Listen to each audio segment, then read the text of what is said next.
once again, this guy has his shoes on. Unlike the rest of us. Because you're professional. You're in your pajamas. So. Baseball shirt, pajamas, and PlayStation VR sunglasses. We're trying to create a homely feeling. Homely feeling? Yeah. We got that. Let me see. Yep, we got the homely covered. I'm not wearing my press sticker. That looks like the way it's set up right now on my screen is like an amazing cover photo. Oh yeah, that is great. Except my head. Get a screenshot. No, it's Check. All print screen. Do they have to be like, I don't see all the lights on. Do they need to be on? Oh. Control all print Right. screen. Maybe you weren't wearing these PlayStation VR sunglasses. They're amazing. There was a guy in the media room that had those on today. Like when we were waiting for you guys. on purpose. On purpose, I'm not unless in- they lost a bet. I thought the guy checking me out at the PlayStation store was a good Airbnb guy. Did you see Might have him? been. He had on sunglasses and a ball It's my cap. rap He's album. like, yeah, up to Guardians. Comes up, I'm like, alright, bye. How you doing, buddy? Fine. What was he saying with the Tell bomb? me when you got this shit from me. Oh yeah, he's like, boom. We ready? He's taking a screenshot of our cover album. Okay. He fucked it up. Killer color. Whatever. What are you gonna name yours? Oh. Mine's It's Scarface. already Oh, starting. oh, Tell oh. Little John to lose Oppa his Gangnam style. What? Yeah. You talking about me? What? Okay. We ready? Is everyone on? These have UV protection, I'll have you know. Do they though? Yes, they do. They had a They do. sticker on them. Did anybody check the recorder? Forward. No, I meant like I just don't see all the 6 lights on. I Yeah, don't know. they are. I said the exact same thing. I see 3 from here. I'm sorry. 1, 2, that's all 3, I'm 4, 5, 6. I got 7. saying. All right. Well, the 7th is because we're recording. Oh.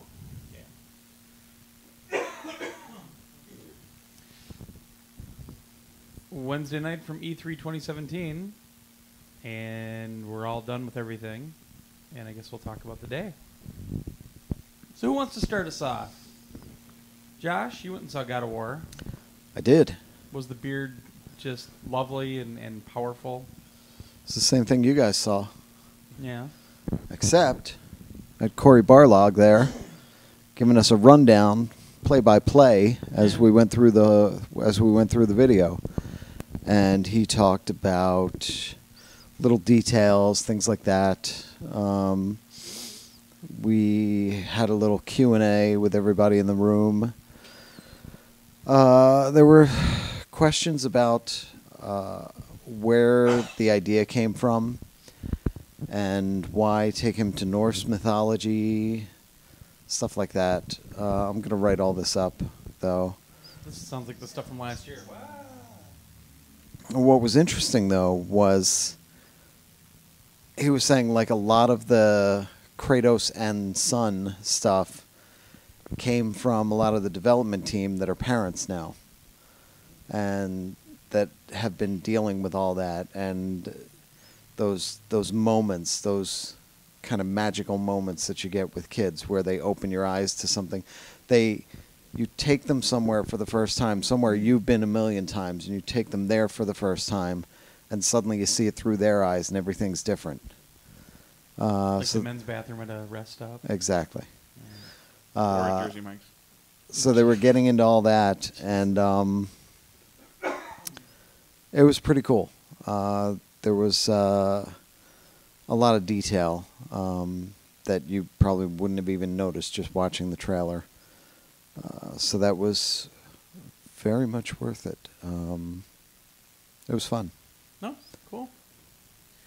Yeah, I really like what I see. I want to play it. Did they elaborate any more on any like the questions that were brought up, or like why, what's going on, or? Well, it takes place after God of War 3. After all that happens, and he realizes he can't die, he's doomed to live forever and deal with all this crap. He started to walk the earth and ended up there. And all these different mythologies kind of coexist all at the same time, all around the world. And now he is there. And at one point in the trailer, you see he picks up like this pot, and there's a depiction of him as the god of war fighting on it, and he sees it and he thinks back to that and everything. So it's they're not defining the time in between the two because they want to leave that vague and open for possibilities for anything else they might want to do in the future. But they're looking at it as if those first 8 games were the first chapter of his life, and now this is the next chapter. This is the next phase. Now he's the AARP. Of Yeah. war. There was 8 games. There were 8 games, yeah. PSP. Yeah, 1, 2, 3, Ascension. Yeah. 2 on the Are they PSP, counting the cell phone game? 2 on the PSP, 1 on the Vita. So there's 3 right there. And then, 3, 4. Well, 1, 2, 3 Ascension. Yeah. No, I just didn't realize it. so that's 7. The one on the Vita's like remakes, though, isn't it? Or Yeah, I didn't think the Vita had a Bundles? It was new new one. on Vita. 1 and 2 or something? Oh no, yeah, you're right. It didn't have one. 8 just didn't seem So right. maybe but- it is the cell phone games. Maybe. Yeah. I don't know. PlayStation All All-Star They're Battles counting Royale. PlayStation All Stars. To I be didn't fair, even like, think I about never- it. Huh? What? Well, he wasn't PlayStation also. Battle Royale. Mortal PlayStation Kombat, All he was Stars. in that. There we go. We just got Yeah, to that's it. true. He You was know- in All Stars Battle Royale. Mortal Are we Kombat? Wasn't he in Mortal counting Shovel Kombat? Yep. Are we counting Shovel Knight? Oh wow. Yeah. Shovel Knight, Mortal Kombat, And Little Big Planet. Little Big Planet. Like the 20 God of Wars. It's true. Well, I mean, in actuality, I didn't realize until they said it on stage at the Ubisoft press conference, the 10th anniversary of Assassin's Creed. Right. With the year off means there's 9 games. Plus spin-offs, and the year they did 2. And the Chronicles, and yeah. The So, okay. Vita one. The The Assassin's remake Creed of the card Vita game. ones. All right. Yeah. Andy, you and I went to Bamco. Scamco. Yeah. Saw some pretty cool shit though. Yeah?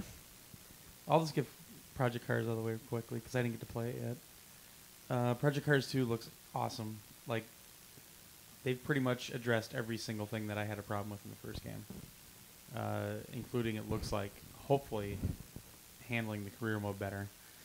But they've really gone nuts on the technical stuff, like all the physics that they're dealing with, even like how the tires hit the road, et cetera, which it's funny seeing how it looks now. And we were seeing the PC version in the demo, but seeing how it looks now compared to what Project Cars, the first one, looked like, it's going to be a humongous difference. But I'm going to go back tomorrow and try to get some hands on and play it. It's funny, too, because they actually have one of the full motion seats that you can try. But that's out on the floor, and I probably won't get to that. They talk about VR at all? Well, they're showing it on VR, but it's Oculus. They have not talked about PSVR. I was going to ask a question, but I had to get the heck out of there and get to my next appointment. So I'm hoping maybe I can corner somebody tomorrow and find out. Is your phone ringing? Yeah, Johnny's the boy calling me. Damn it, Johnny. Pick it up. He just wants to be a whore and be on the podcast. And then we saw Kuni II, That we did? which is beautiful. Yep.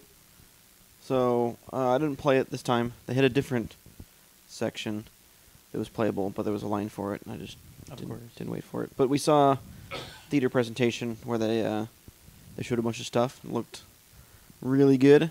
They talked a little bit about the backstory and basically how you're playing as Evan, who the son of the king, and then the king passes away. He takes over. Are you laughing at my glasses?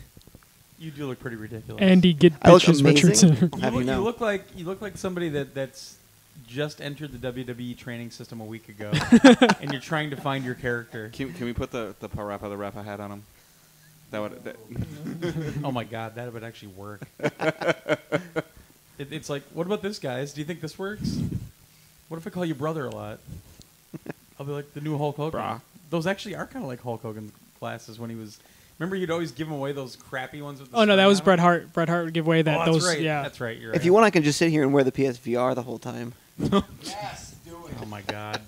You just won't tell us that you're playing. 5 minutes into that decision, you would be cursing yourself.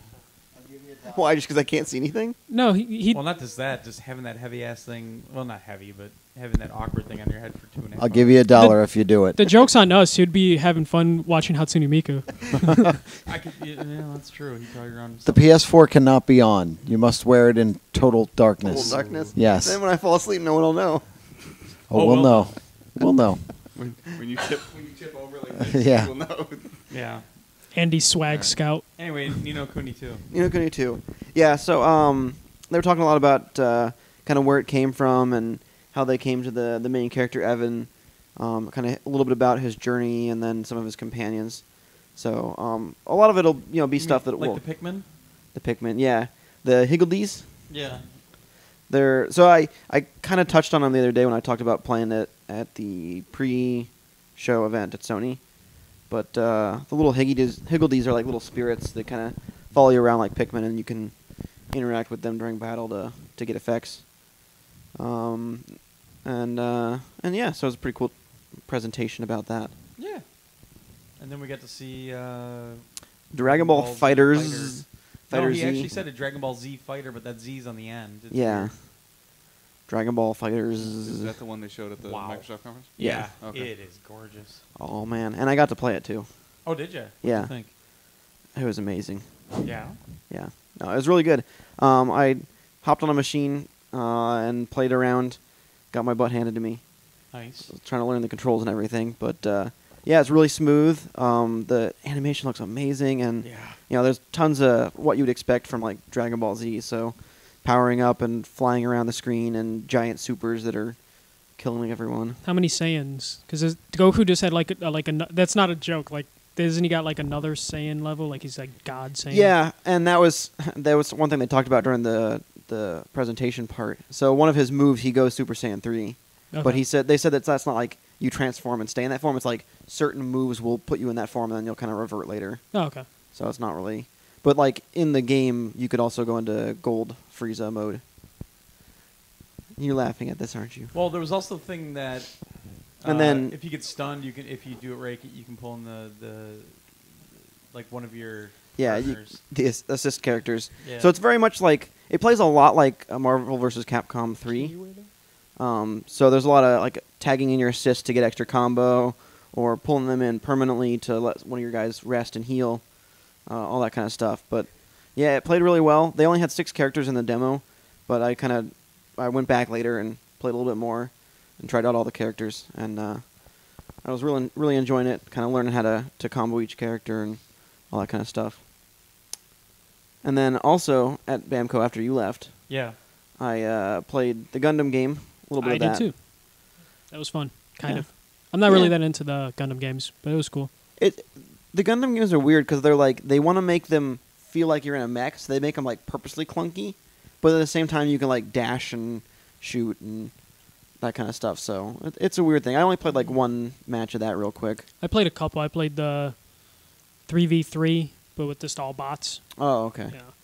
Yeah, I think they were both set up for just bots. I don't think you could play against another player. No, I when I tried to go against another player, like it. Oh, like, you mean like with it, another it me- controller? like the menu would like freak out. Oh, gotcha. And then I also jumped into Ace Combat 7 VR. Oh, nice. Was that back in the area? Or did you wait in Yeah, line? I had to Oh, wait in nice. line, but just a couple people for that, and so I jumped in and flew around, and Tell me you threw up. nope. In Oh. fact, I played. The mission was maybe like 10 minutes long, and I felt perfectly fine after it. Now those sunglasses actually kind of work in his favor that he played Ace Combat. Well, we have the aviators right here. So. Was it really awesome? Yeah, it was really awesome. Fuck.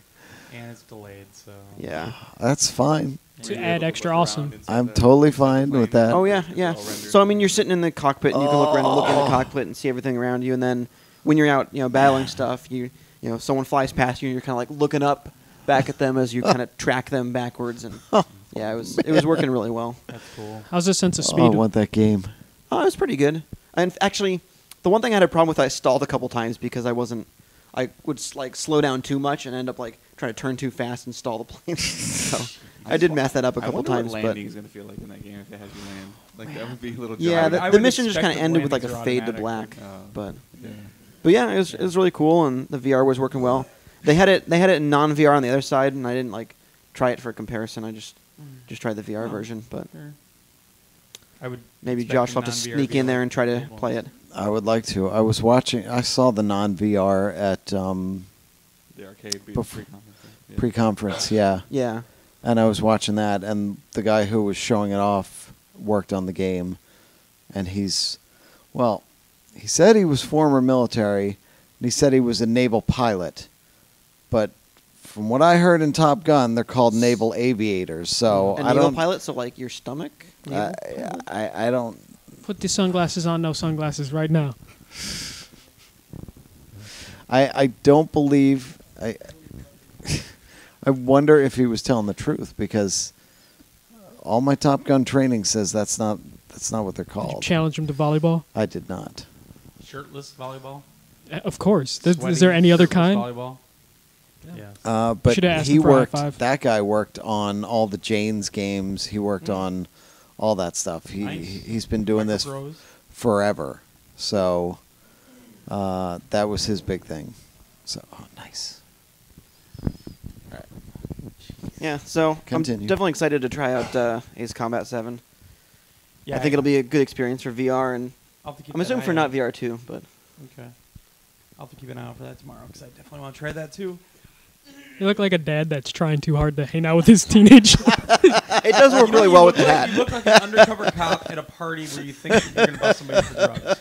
Ask Hey him, guys, what's going on? hey kids, do you know where I can get the weed? Yeah. Anybody know where I can score some drugs?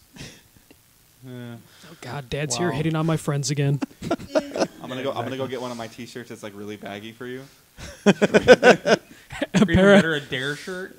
Para Em or Glenn's pants, just like You need the shirt that just says music band on it, Music band. There you go. like that one. So, Michael, ELEX. Oh yeah. So ELEX is a sci-fi fantasy RPG. Which Chaz wants to review really bad.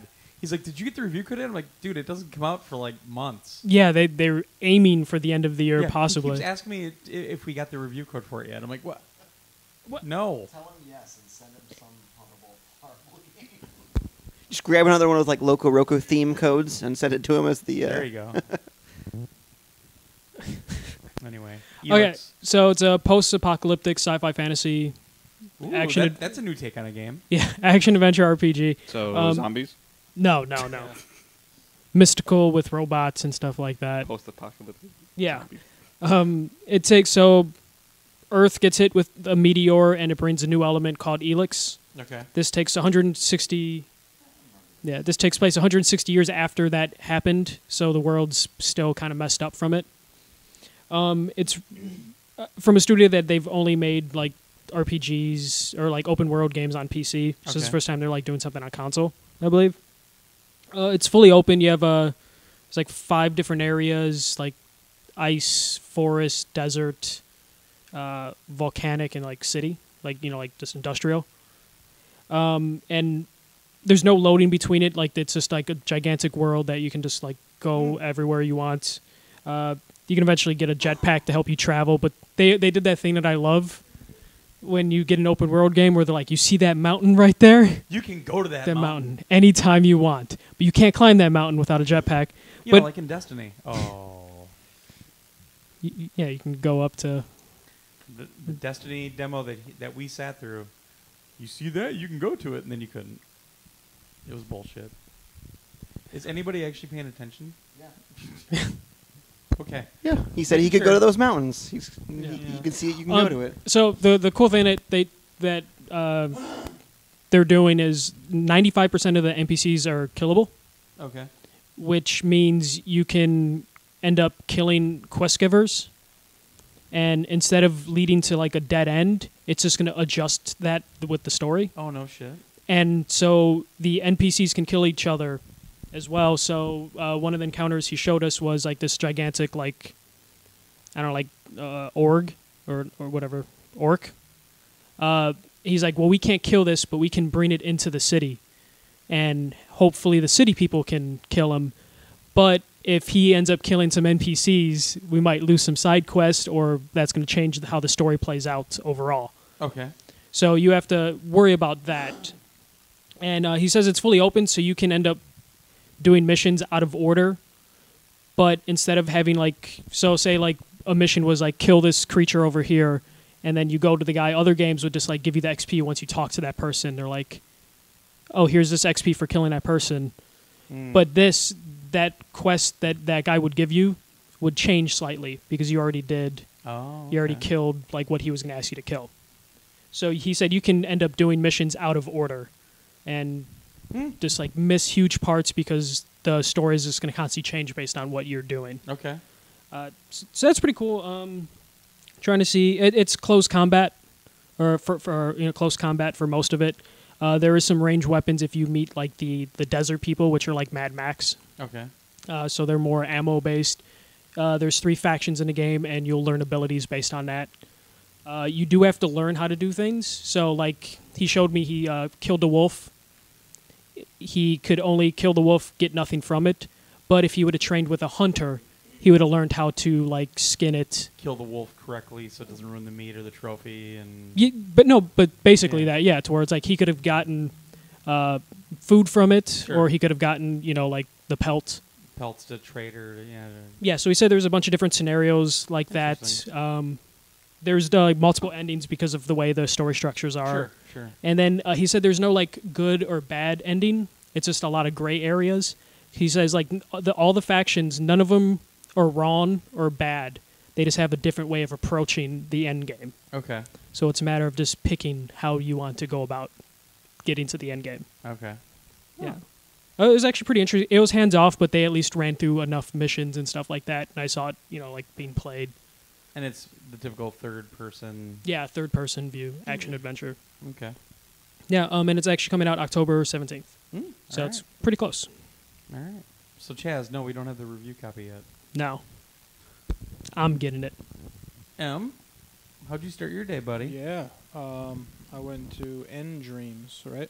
Well, didn't you do something earlier on? Didn't you go down to Sony? Yeah, I went there with Josh Yeah. at the same time. And I think the highlight of that booth area there was Detroit. Yeah, you actually get to play that demo, huh? Yep, the one that they showed us last year at the conference. Yeah, the girl, the hostage. Yeah. Oh, God. MC Langford. The dopest podcaster in PlayStation. So I think I remember an interview from some time ago with David Cage talking about how he wanted to get away from the binary decisions. Sure. So no more this or that.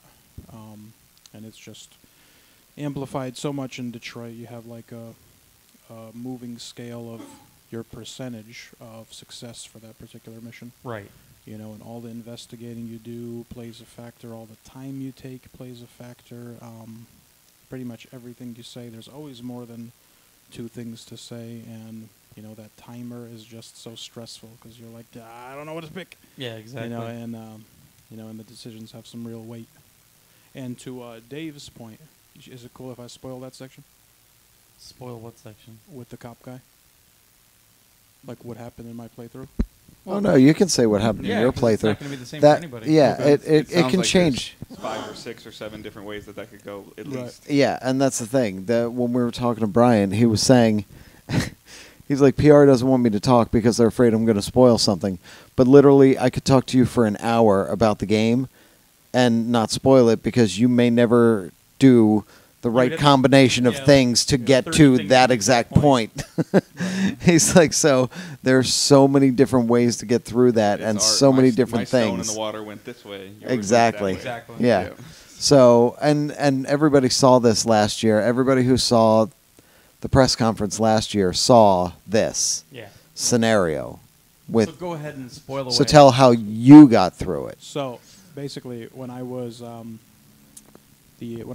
checking out the apartment there, I took a gun with me, and there came a time where you get to where the guy who's gonna kill the little girl, threatening to kill the little girl, Uh-huh. he asks you, "Are you armed?" And I decided to lie and tell him no, and I guess he believed me because then my success chance went up. Okay. So I'm inching forward, and I'm getting closer to him, and the time comes for me to make the decision to threaten him with the gun or just execute him. So I'm like, I don't want to lose the little girl, so I just hit execute. Anyways, he shoots the dude, and he saves the little girl. But I saw another video or another playthrough from somebody else where he shoulder charges the other android, and they both fall off the building, and Connor, the guy you're playing as, dies. So to Dave's point yesterday about not knowing what the game is about, we don't know how far along we were in or what mission we were on for Connor, but he could be dead right there or not. Or if that's even actually in the final game. Exactly. Right. So he could go All on. we know is that guy on the ledge, he's woke. It is. So, Cool. I played Gran Turismo Sport in there too. Yeah. I thought that there was a little, the sense of speed was off. I like to do the camera back here behind the car as far as possible. You're weird. So maybe that had something to do with it. That's not how you drive a car. Just letting you know. And that's how I do it. Do you have a drone that follows you everywhere when you're on the road? All the time. And you just watch the little He's got that monitor? Eagle drone for me. Yeah, That's- my spoiler. I don't like that first person stuff. I have to Makes live him like make- that. Cam. It makes him sick, remember? Yeah. I already have to Get live in the like that all cockpit. day. It's just like you're in the car. Yeah, I don't like that. Well, I have to do that in real life. That's how I drive. I prefer the overhead view, actually. Like I'm literally sitting in the car. I like. this isn't Ridge Racer. No, but I like arcadey racers, so I think that's why, like, when there's a Gran Turismo, I also pull the car back. Gran Turismo's not arcadey. I know, which is why I don't play You want Gran arcadey, play Turismo, Forza, mister. the most popular racing game. In the world. What? No, it's not. Yeah. Yeah, they sold enough, I think Bamco, they said that Project Cars was the most popular. Or no, they said that has the most tracked. Most tracks. Well, it's the most popular in eSports. But Ugh. that's what Gran Turismo Sport is shooting for now. Because they have stuff built right into the game that's going to support all that stuff. We're esports, yo. It's big business. It's big business. No, I know. I just like Did anybody see the Twitch thing in LA Live? No, I didn't. When we walked through it. Oh, that was crazy. That's esports. That's Yeah. Twitch Oh, esports yeah. arena. Oh, yeah. Nope, it's definitely catching on. I played Dave and some Spark, and I housed him 3 rounds straight. What up? Camera was too low for my Oh, here we go. No, It was. It was. My Because arms- I was my standing arm was there. flipping out through it and everything. I was waiting to go into God of War. There were 2 things going on where Dave was, actually. So when I was waiting for God of War to start, I went over and I was standing there talking to the guys. It's CCP Games. And I was talking to them. CCP too? Yeah. Jeez. So I was talking to them about it, and he told me they found out yesterday that their banner that's up behind the game on the wall there is interfering with a lot of the players because it's such a bright blue. It's Sure. almost like a bright white blue, and the lights were so bright on it that every time somebody's arm came up that way, it would lose the move controller. Yeah, It got confused and would lose So it. for me, the camera was like rib level Yeah. Okay. And on they the TV, and I'm putting, he's telling me to full throw, like Josh was talking about the other day. Yeah. Where like their instructions are just throw it like you're going to throw a baseball or Sure. whatever. And what was happening for me is Like that. what was happening for me is there is some type of invisible barrier for your own player. it's a and- foul line. Yeah. And I would throw it, and it would just go like this. I mean, you can't visually see, or audio see it, but it would just like go 3 feet in front of me and like stop, Sure. or like 2 feet and kind of just hover there for a second. So I was able to get a couple decent throws off, but if it was the banner behind me or whatever, or the fact that I really felt like I was higher than the Well, perspective. you were, and right when you stood in there, one of the guys turned to the other guy and goes, "He might be too tall," and they were trying to push you back. He's like, push him back a little bit, because they kept trying to push you back, and every time you would step forward and try to throw because it, the and they're visual trying to push you when I back. was Yeah, looking at it where I would pick the ball up. Yeah. When they would push me back, that didn't move back with me. yeah. Well, that's So- you needed to yeah. reset It was everything. It was kind of just really weird. They should have had you reset it like after Yeah. you step back.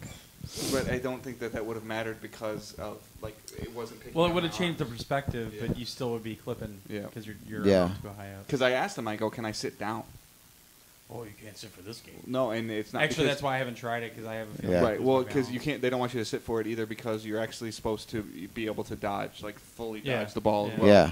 And then they said at the harder difficulty levels, you won't have the knuckle grips or the knuckle blocks. Yeah. If you don't have a ball in your hand as the shield, you can't block Yeah. Oh, okay.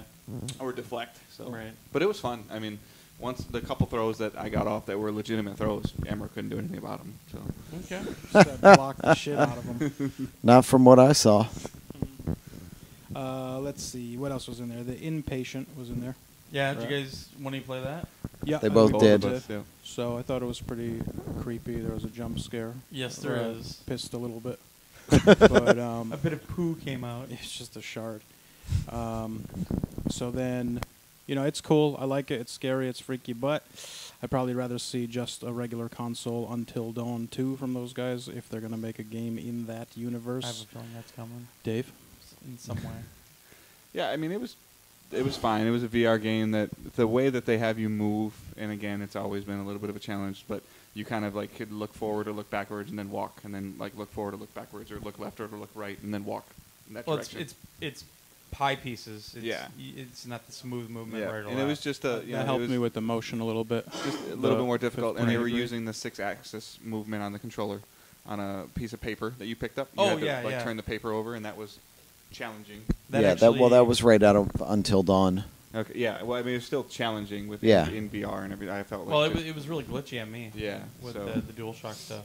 Well, it depends on how you're holding it. I mean, I guess because I played Weren't Until you watching Dawn my play session? a little bit. I would grab it every time, and I would like kind of mess around, and it would just fling all over the Yeah. place. Nah, I they didn't said really that see they were that. having some problems with it, like even when I Yeah. played. So That was the only problem I had. because he told me right away, like, okay, he's like, here you're gonna do this, and then you're gonna get in this situation, and you rotate your controller, and he Oh, goes, they didn't like- tell me Oh. shit. Yeah, well, I think other people were struggling It's, with I it. think Oh, it was okay. a problem, yeah, because when I did it, I mean, he left me alone, but I Yeah. went right in. I was like, oh, sweet. Well, and he something's on the left me back, and I alone. flipped it over. He left me alone, but before he left me alone, he said, hey, you're gonna run in soon into Yeah. this scenario. This is what you need to do. And then as we went through the questions and stuff like that, and then progressed through the demo, and I was getting ready to near the end of the demo, like Josh was like, go left, go left, go left. Oh yeah. Because Emra went right, you went right, Yeah. and Emra was watching, and I was like, I wanted Yeah. somebody else to see what happens when you go left. Mm. But I mean, again, it's I don't own a VR, but it was cool. It was interesting. It's just that genre, that style doesn't really do anything for me. So Yeah, I mean, I think I'll probably play this one because it's compelling enough to me to try to figure out the clues and all that. But I'm not much into the horror genre Yeah. or whatever. and then But it's creepy horror. yeah, I was able to play Detroit as well, Nice. and I got a different scenario than Emma did. Nice. Tell me about it. What I Look thought him in the eye when you do what it. I thought was an interesting mechanic that they have in the game is they have something very similar to the Arkham games, the detective mode sort of, where Yeah. you can like fast forward and rewind the scene to try to figure things out. So that was kind of cool, messing with that a little bit. It did have like markers on it that I felt kind of like guided you and maybe fed it a little bit. I'm wondering if that was just for the E3 I demo. though. kind of hope it is, Yeah. And then scanning the bodies and stuff like that, like while you were doing the investigation was cool, and trying to figure out what was going on. Sure. And like I was able to find the name of the android by like going through the girl's room and finding a video she had. Okay. So exploring through the house was interesting, and I was able to get him to let go of the girl, Oh. and then the chopper wasted him. Oh, okay. So, but I was able to play this tomorrow. yeah, I was able to convince him to willfully let her go. Nice, nice. So, and then the guy that was watching said he hadn't seen that happen yet. He hadn't seen him release her. Oh wow. So, Nicely done, Dave. I am the biggest pussy when it comes to horror games. If you get me to play that, you can film me and watch me cower. There wasn't. I mean, it's not really a horror game. It's very creepy. No, even if I think there's a jump scare going on, I will panic. It's funny because I Yeah. was kind of like waiting for it to happen, and it never happened. And I'm like, what the hell? it kind of feels like the same, and this is not going to help you want to play this game at all, but it kind of feels like the same play style of like Here They Lie. I don't agree. Not the movement, but Well, I the- mean- in terms of the first-person perspective, moving and navigating through things.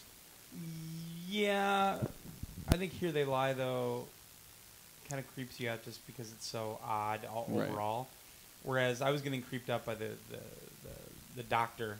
Getting When I asked him if he was a doctor, and he's like, "Yeah, sure, I'm a doctor." I'm well, like, and then "Wait, it was what?" even like when you moved away, like he was like in your face. Oh yeah. Yeah, like that was the most uncomfortable yeah, part. I mean, he's like and in and your She face. tried to headbutt him. and when I started, I was leaning forward, Oh man. and I the moved first back time he twice, comes and in, he's yeah, still like right there, and I'm like, come Yeah. on, dude. the first time he comes in, he's right in your face, and it Yeah. gets so And uncomfortable. that doctor looks damn good. The graphics are amazing in there. So that game looks very interesting. And then I did get to play Bravo Team as well. Nice. What'd you think? Need some work. Well, it's early. Yeah. It's very early. The cover system was kind of weird, and then being in And he cover- broke it. Yeah, and it broke. I don't He think got- that he- was too difficult because it was Right. kind of breaking when I was playing. Yeah. He got killed, and he broke it. Nice. The revive mechanic apparently doesn't work. It worked. It worked know. on It my worked on my other playthrough, guy. but I yeah, know. Well, I died. I got rezzed, and then I died again, and it's like, nope. Oh, okay. But yeah, because the producer I played with actually died, so I had to go revive him. yeah, me And I too. figured it out before he did tell me. Mhm. Everybody's looking at the chat now. Well, no, because Johnny's going nuts. Johnny, shut up. We're trying to podcast. Someone who's watching says that his mic's not working, but Whose mic's not working? someone who texted me, I don't- a friend of mine. Mic's not Oh. working? Is it Yeah. turned on? Can you guys hear me? Is your mic turned on, Dave? I mean, Yeah, it's on. Then it's fine.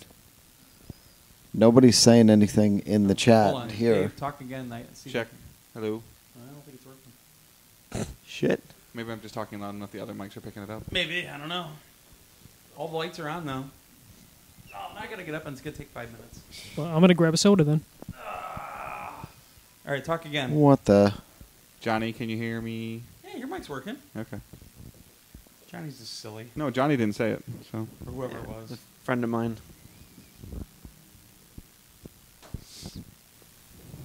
They called you the balding guy. the Back here, soda thank boy. you so much. Yes, your mic is definitely working. Is mine working? Yeah, Johnny says Everyone's it's fine. working. So. They should. We didn't mess They're with all it. working. So. Cool. Johnny says it's Okay, fine. so. well, Now I'm paranoid. Tell your friend, go to hell. Tell your friend to open his fucking ears. Okay. Is that all for you guys for... Sony, yes. Yep, I couldn't get back there, but that was the place to be. With that sweet, sweet free cheese. Yeah, I mean they had everybody's golf in there. how was I how was didn't the really- food? Pretty fantastic. They had Red Bulls, they had soda, they had these weirdo crackers that looked like they cost a lot of money. It was awesome. They On a probably scale did. of 1 to Korean barbecue, how good was the food? He didn't go to Korean barbecue. Hot damn. They had Korean didn't go to barbecue Korean barbecue. tacos in the cafeteria in South Hall today. They were barbacoa, Korean barbacoa tacos. I had those. Oh, what They're did we have? pretty The good, Smelled mixer? amazing when I walked by. The only problem is what do we the have at the taco mixer? shells were like soft, and as soon as I picked them up, they just Oh wow. everything fell out back into the tray. So it was a fork food. Yeah.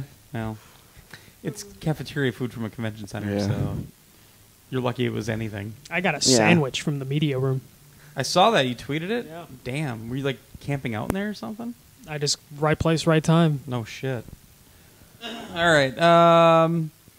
So next, I actually went to Rebellion, the folks that did Battlezone amongst many other games. Saw two things. First one is a game called Strange Brigade, which I think we posted the trailer for it about a week ago. This is third-person co-op, kind of Left 4 Dead-ish co-op type game. I played a single player today. It's set in the 1930s. It's kind of a pulp comic setting. So it even has like the old radio announcer like, "Oh, looks like things aren't very good for you right now." That sort of thing. 4 different characters to choose from. They're kind of different classes, but you can actually change out their weapons at certain points in the game. It's pretty cool. I really like the style. I thought it looked good. It played really, really well. And it's just a neat idea. So I didn't get to play co-op, unfortunately. There are no AI teammates. It's all live people. What is this now? They're making fun of my baldness. Johnny said he could see the Beavis, put that back up. Come on, Cornholio. Jesus. shine. Damn it, he just got back from a 7-Eleven. I'm sorry, Dave. Jeez. You want your hat? No. Put it back up, Cornholio. No. Do it. Let him keep going. I don't even know what I was talking about anyway. The Rebellion game. Strange Rebellion. Brigade. It's cool. There's no window for a release yet, but and the other one is Rogue Trooper Redux. Oh, hang on real quick. Strange Brigade requires co-op to have fun? No, I played it alone. I had fun. Okay. Johnny just asked. So Shut up, Johnny. Rogue Trooper Redux is actually a complete remaster of Rogue Trooper, which came out, I think, in 2006, they said.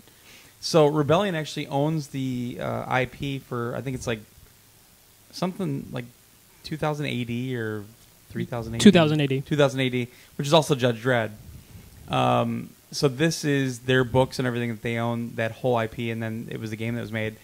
Redoing it, it's a third-person action game, and you play like these genetically created soldiers, these big blue guys with these glowing eyes.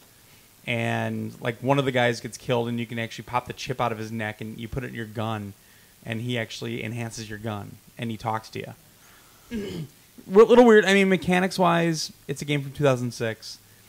They've definitely fixed it up a little bit, but I actually had a lot of fun with it. I recorded it too, so I'm hoping I can get some gameplay footage up in the next couple days and show you what it looks like. It looks good. It doesn't look like it was made for the PS4 yesterday, but it looks really good. All good shadows now and all that stuff. But I had a lot of fun with it.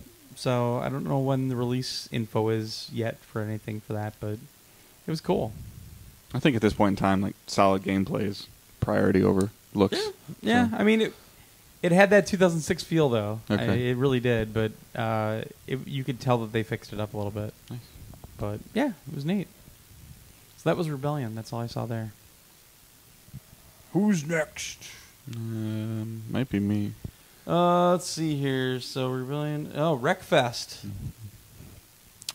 So we went to THQ Nordic. Josh Yeah. tagged along. We weren't sure what Let's talk Wreckfest, it yo. was. It wasn't going to happen with that. But Wreckfest fucking rocked. they All right. You're said a everything couple I old hate games about that I the had no gaming idea what they industry. were, and Josh's interest immediately perked up. So I will let him talk about what appears to look like to be maybe a spiritual successor. Yeah. They sat us down. They said, "So, have any of you ever played Destruction Derby on the original PlayStation?" And my eyes lit up, and I love that game because that was one of my favorite games. And I said the first one was awesome. The second one felt like it lost something, and I could never pin down what it was. And they agreed, and they said this is that type of game. It's really a spiritual successor to it. It's kind of built on that. All these guys have built a ton of racing games, and that's all they've been doing. So essentially, what was it, like 20 cars? Yeah, and which is like the customization or the system that they're putting in for building your car is deeper than any racing game I've ever seen. Ridiculously insane. So basically, you get a chassis, and then you do whatever you want with it. Yeah, right down to pistons and drive shafts and Which is kind of silly. Because everything. Well, it all in affects real Destruction Derby, you want a real piece of shit. And you just kind of it all affects weight, which Sure. which allows you to ram, and the faster that you go, the more that you weigh, the more destruction you can do in one impact. Yep. The more damage It's you very- can take. it's- That'll also make you slower if it's more weight. Yeah, Yeah. but that's the whole point. It's all very, risk very reward, physics so- based. Yeah, Sure. it's very, very physics based, and you can put on these huge bumpers, and you can kind of beef up your car in areas, and you can change the suspension depending on The track. The course. Yeah, you can really, because there's dirt tracks, there's gravel tracks. There's no weather changing. There's no wet. There's no rain. Right. But they have figure eights, which I can't wait Yeah. to play. We played one, and I was just having so much fun. I said, "This is Destruction Derby from 1990, whatever, 95, 96, and it's with full physics, and it looks gorgeous." And it's man, it's gonna be so much fun. I've heard Josh geek out before, like on a podcast or in an interview or something like that. But to see it in person was kind of interesting. And the funny thing is, when the game comes out, he's gonna hate it, or he'll play it like for an hour and never play Nope. it again. Nope. Just down, folks. No, So- this was a good one. It looked good. I mean, like again, they were still. It's still like a work in progress. The He'll game's only on play it Steam. if he can get his kid into it. The game's in Steam early access right now. And again, it was one of those appointments where they kind of kept talking, and I kind of had to steer them in a different direction. Like, okay, Sure. let's talk about consoles. Oh, we're gonna have mods. Well, wait, no. Yeah. yeah, You know, they're it not does- doing mods yeah. on consoles. It does support wheel. It will have wheel support. I don't think I want a wheel for that. It was fun messing with the I- wheel at the. It was Yeah. fun with Yeah. the wheel. It Well, actually it's the whole was. point of With the wheel getting or with the wheel whole like out, rig? setting it up. What was the whole Yeah. rig? Yeah. But no, I get it. But I mean, like it controlled fine. We were playing with an Xbox controller, and I thought it controlled fine. The physics in it are very cool. It has an auto replay mode in it where you can rewind and you can actually watch anywhere in the course and look at things and see other crashes and You can Oh, cool. see You the can- car tumble over, see the Yeah. parts fly, like all in game, all physics based. Like the bolts were coming off the bumper and they were flying in the air. And yeah. There's a photo mode, and you can stop. You can literally stop at any point in the race, and zoom in and out and around, and do this whole photo mode and rewind and look at every last little bit of it. It's you can change the insane. focusing. You know, they had a whole like slider system where you could change the focus more on the cars or focus Sure. more on the background. Apparently, one of the developers was a photographer, so he was showing that for a really long time to us. Oh, okay. But I mean, like it played really well. It's supposed to be like I think they're shooting for fall of this year. yeah. I think he was that's saying kinda the they were idea. hoping for around $40 on console. Yeah, depending. They're not sure on the price. 40 tracks, I think is what they're going for. Something like that. And yeah. then like the cars, the quote unquote cars, are essentially just the chassis, because you can change everything else out. Okay. You can put some ridiculous spoilers on it. The one car that he hooked up for me had like 3 spoilers on it. Yeah. So we could buy, like, Dave and I could get the same car. There's going to be no, Oh my God, Dave! Um, Spoilers. like everything. They're not going to be selling stuff to you after the fact, and they're not going to be making you buy virtual currency or anything like that. It's We all are shipping a complete game. Yeah, shipping a complete game. It's really fantastic. Cool. Everything I played, they're shooting for. They said on PC it was like 24 online. 24 online players on PC. They're shooting for that on the console. They're not sure they're going to get that high. They said minimum 16. Yeah, I'd be shocked if it's over 12, honestly. But Yeah, they were going to try to get at least 16 Okay. on the consoles, and if they can go higher, they will. But Dave and I were immediately thinking Extra Life. This would be Yeah, just yeah. insane for Extra Life. Cool. All right. So, And then End Dreams VR. Yep. Sorry, folks, for that. Those that aren't watching, M had to like wind up before he got started. Like a nice flourish on the. Yeah, a little flourish with the microphone. That's the key. Okay, so I saw a game called Bloody Zombies. I'm out. I know it sounds generic, but I think they mean like an Englishman would say it. Bloody zombies. That's the one, like darn zombies. So What was that? His rap name is J Lane. J what? J Lane. Lang. J Lang. Yeah, I think that works. Okay, Yeah. we'll work on that. Oh no, not I just thought of that right Oh, now. I'm okay. just thinking of the worst name for you. Bloody Thanks. zombies. Yes. Okay. So that is like a comic book type animation, and it plays like a zombie-filled Streets of Rage. Okay, so it's a brawler. Yeah, 2D, and you can walk. I But guess it's not VR? 2D, so you can walk up and down. Yeah, and anybody can play on the VR, and you can pass it around so that anyone can experience it, or you can play all regular with controller. You what can do you mix mean and pass match it it. around? I mean, a brawler you would play on the same screen, wouldn't you? You would, but I mean, just like move the hat, switch your controller over so that everybody gets a shot in VR. Well, you can do that with any game. Well, I guess they touted that for PC, since you can't really have 2 VRs on one system when it comes to PlayStation, right? Right. But you can't do could that on use PC either. 2 headsets with a Vive or an Oculus, or no? No. No. Okay. But what you can do is use the social screen thing so that other people with other controllers could play. Now I want to see this so I can see what the hell is going on. What? Yeah.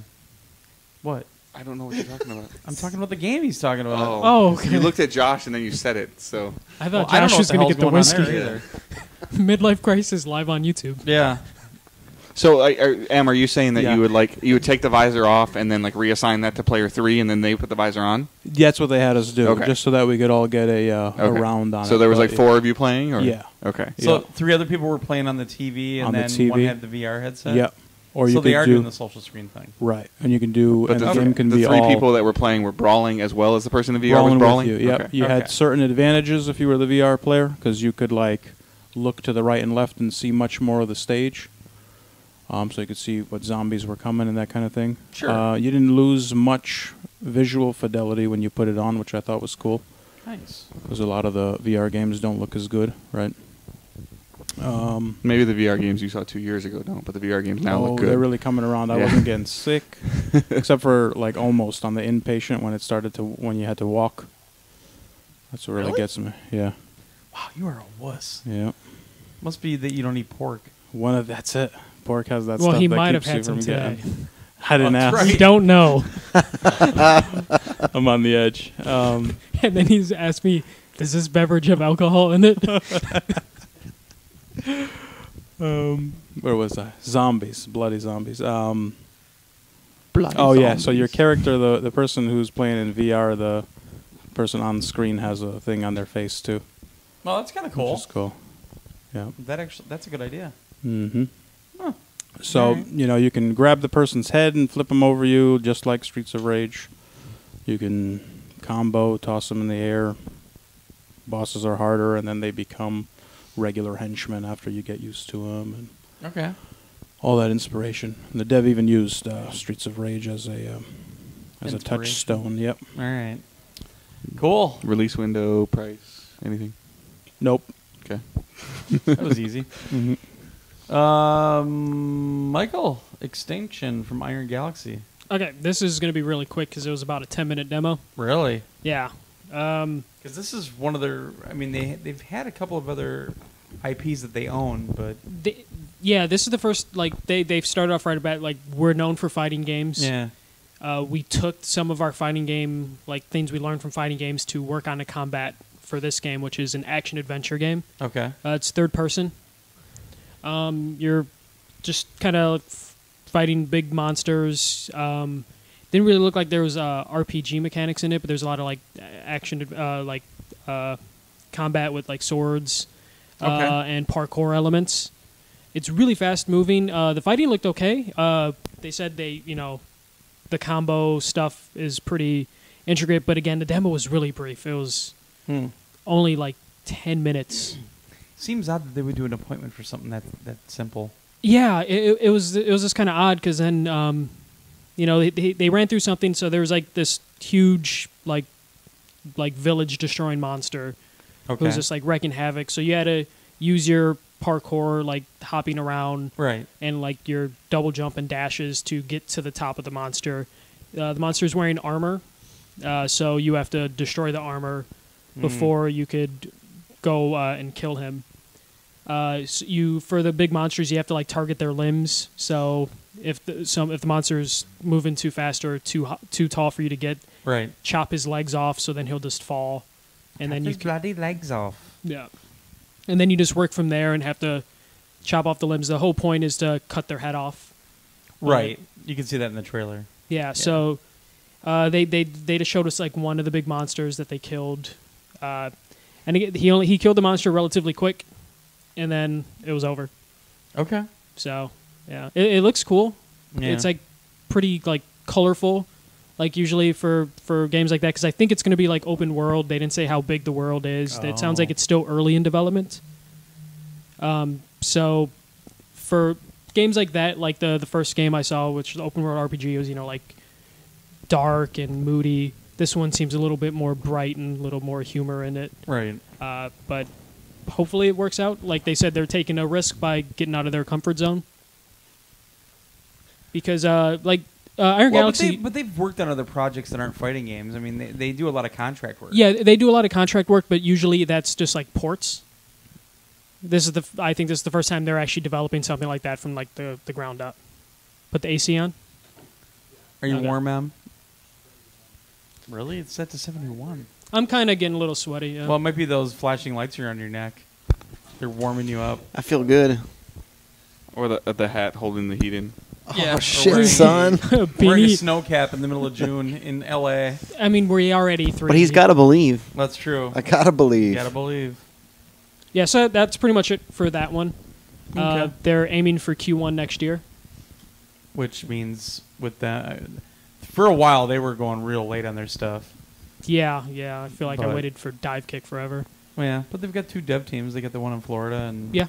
one in And it sounds Chicago. like this one's bouncing between both Okay. studios because both studios are relatively small.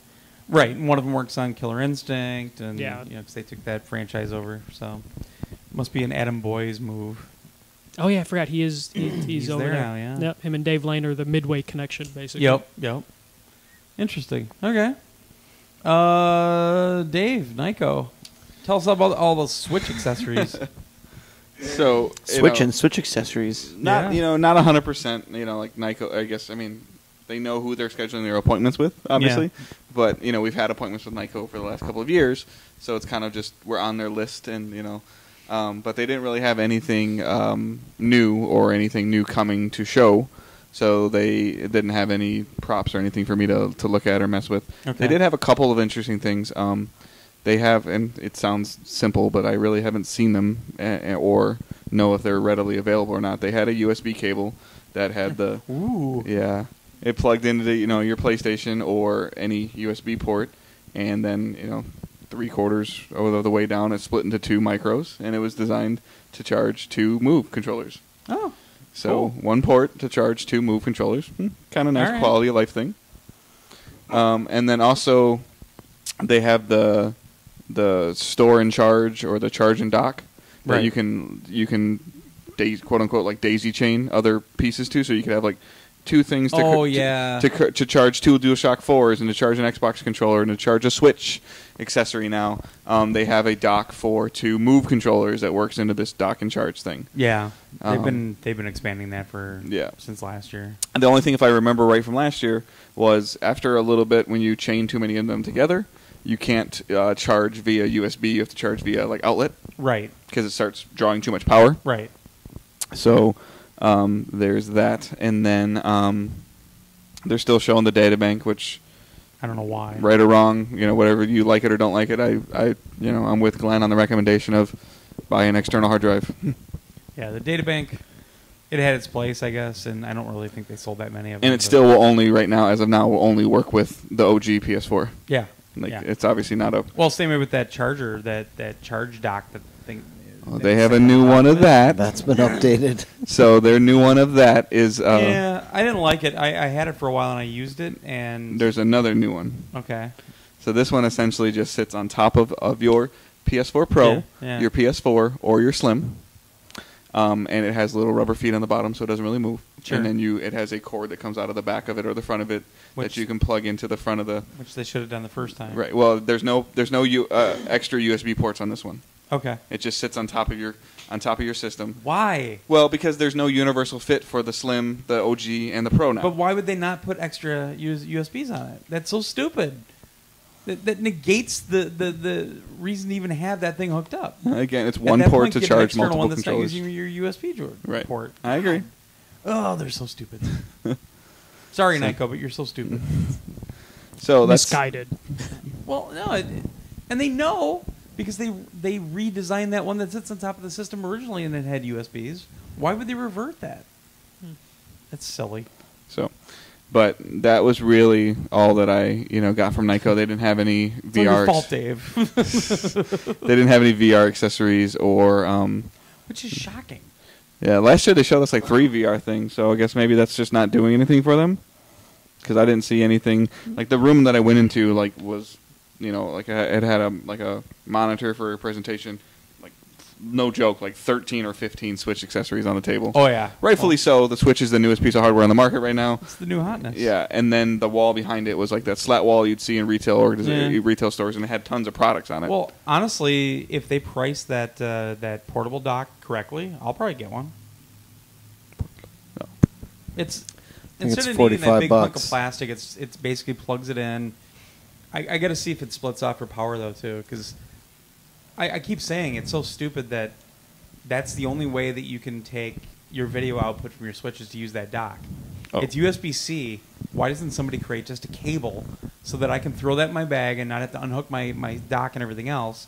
So that he brought his Switch here to E3, Yeah. we could have brought that little cable along, plugged it in, and we could have had it Right. on the TV. You know, it's I don't know. I don't get why we haven't seen some of that stuff yet. You talking about that now just dawned something on me too as well. That new wireless charger that Nyko has that could sit on top of the Pro or any of your PS4s. Sure. I guess in theory it could also just sit on your entertainment center or on your table. Sure. As long as you plug it into your USB port and then you're just setting your controllers on there. There's no docking. It just uses the charging dongle. Sure. So Okay. that's just something that dawned in my head as an interesting thing for somebody. Maybe they just put it on their end table and they're done. They just set their controller down. Sure. So if that's your thing. So whatever it's called, the Power A click one works right. More power to you. Power to the player. Gotta get the timing down for them sunglasses, man. They don't really like sit. Yeah, they're. Oh my god. They were in my bag, so they're a little smashed up. Get better eyes, Andy. I'm trying. And we wouldn't have yeah. these problems. So I visited Skydance, who are doing a game for PSVR called Archangel. It's also coming up for Vive and Oculus. It's really cool. So you pilot a mech. So you're inside a mech. You have two move controllers, and each one controls a hand of the mech. Your movement is all on rails, but your right hand both hands have a shield, so you have to hit X on each controller, and you can actually use the shield and block shots that are coming in. The right hand has like a Gatling machine gun on it. Left hand has a rocket launcher. So you're moving along on rails, and all this stuff is coming out at you, almost like kind of an old school rail shooter, but a lot more diverse than a lot of those. Because there was like one point where I came up and my shields were lower, and they wanted to get me like these nanobots to repair me. So they throw the ship comes up in front of you and like ejects these two big like capsules, and you actually had to grab them with the hands and then smash them. And then you walk up and there's a bridge, like an overpass that's too low, so you clench your fist up and you actually do the motion and like swing down on the thing to bring it down. Graphics wise, gorgeous, really good looking game, and really well done sound and voice acting, everything. I had a lot of fun with it. I actually played through it twice, the demo they had there. So it sounds like they're getting close to release already. I don't think we got a date. I'll have to look at the info, but Archangel looks like one I definitely want to play. I had a lot of fun with it. So totally check that out if you have a VR. Let's see, Josh, Days Gone. Days Gone. Yeah, so this we saw, again, what was shown at the press event. Sure. But this time they did it at night, and it was snowing. Huh. So they decided to change things up to show how things can be different in the game. Because everything is dynamic and everything can change on the fly, basically. Sure. But the bike handles differently in the snow. When he came up onto the road where the wolves were, they weren't there because it was too cold. It was snowing, so they weren't even there. He just checked the body. But that also gave him time to come up and pull out his binoculars and look ahead and see that wire across the road. Okay. So he turned and went down a different way, hopped off his bike, and then came in stealthy and killed the guys. Then he searched the ambulance and a couple of the cars, got some supplies and things, then went off and approached the camp from a completely different direction. Okay. Along the way, he saw a couple guys. He went all stealth on them, killed a guy with a sniper rifle, then started sniping a bunch of the other guys from afar. He tagged several of them, kind of like Assassin's Creed or Uncharted 4, or many other games at this point, so he could keep track of where they were. He got to the end with the bear and everything, and that was that. Bear. But the idea was that he did a number of different things along the way, just to show different ways you can handle situations, different ways that things are. The freakers, which is what they're calling them right now, they can be all different kinds of hordes. They can be, a couple of them here or there. They're all just dynamic. They could be there. They could not. You could play a situation. They're mostly out at night. I think it was. Are they out at night? The freakers during come out the at day? night. They're Only in out, LA. I forget what it was. Yeah, they're more out at night. But that means marauders and stuff are more out during the day. Okay. So what they were saying, like when you're in the camp there and they tell you your buddy has been taken, you don't have to go immediately. I mean, you could just go off and do other stuff. You might want to wait until it's night because you might feel you have a better chance, or you might want to do it during the day depending on your skill set or whatever. But you're going to face different things depending on when you go.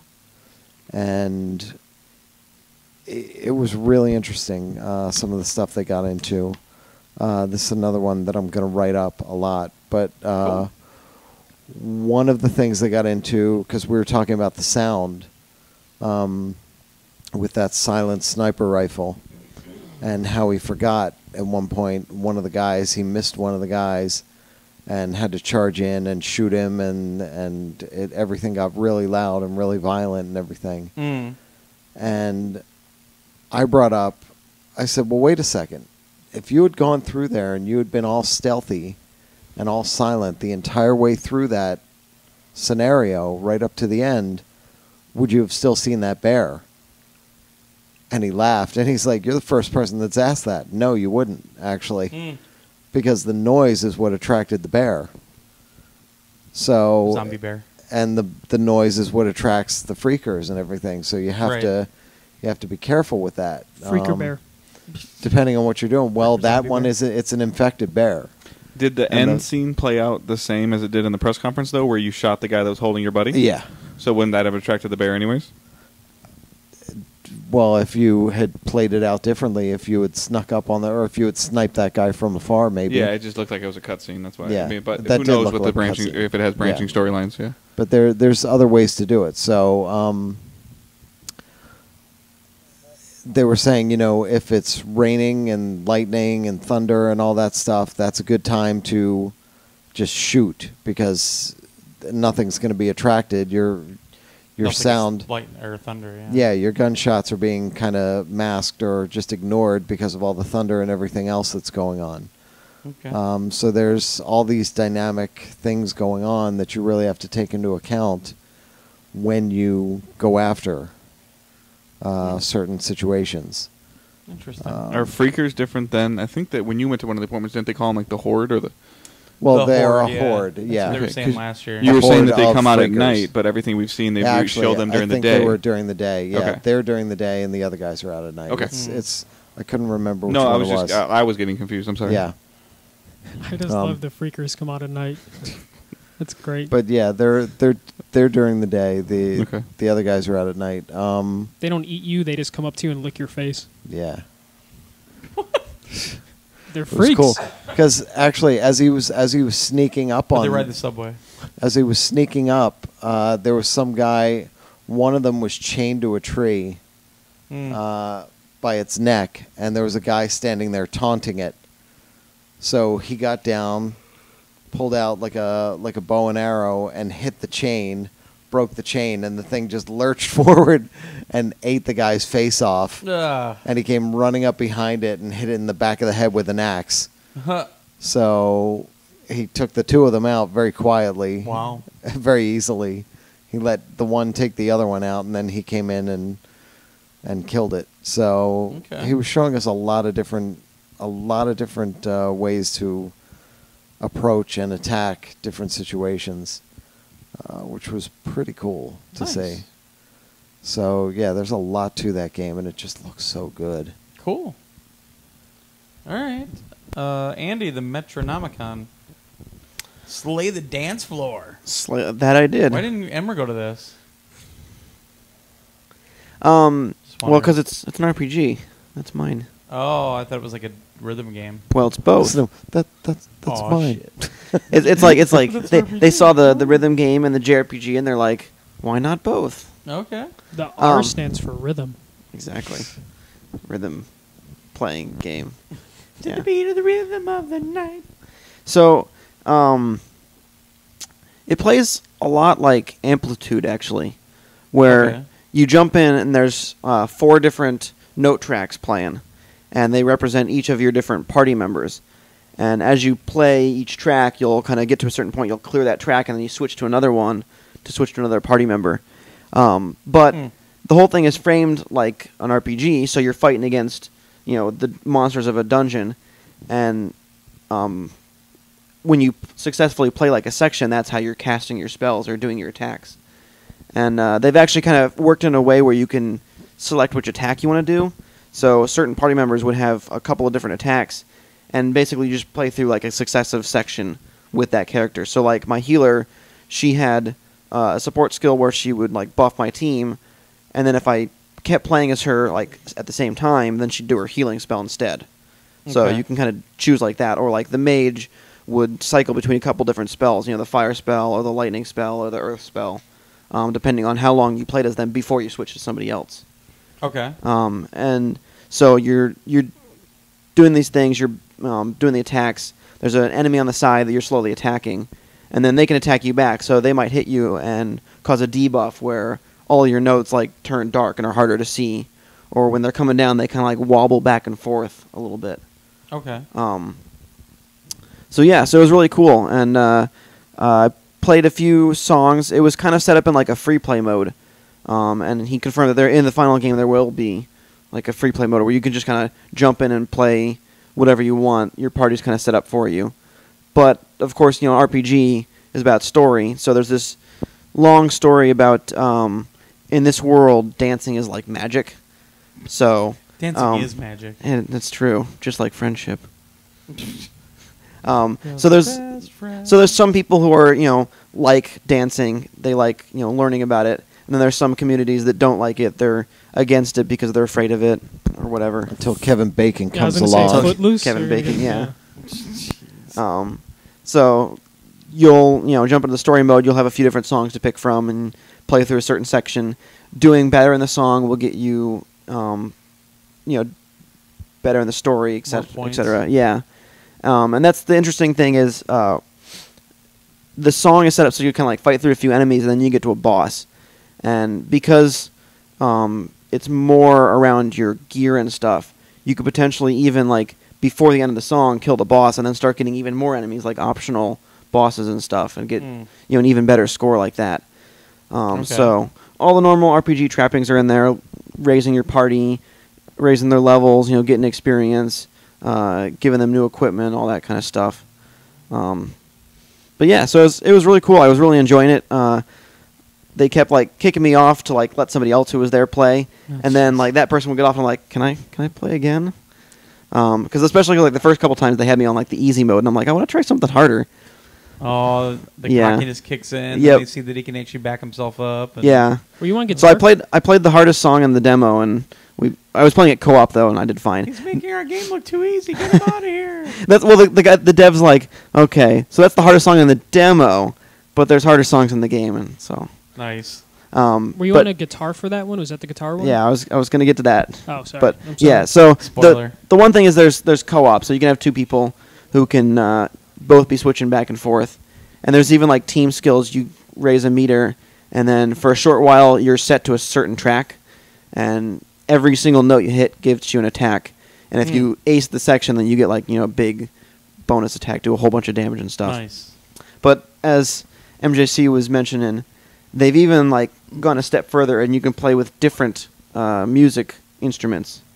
So they had the Guitar Hero guitars there. Oh, so you can actually okay. I Yeah. thought it was like something in game. No, so the actual like Guitar Hero, Okay. or the Rock Band one actually. So the first 4 notes were playing the notes, and then strumming was switching between the party members.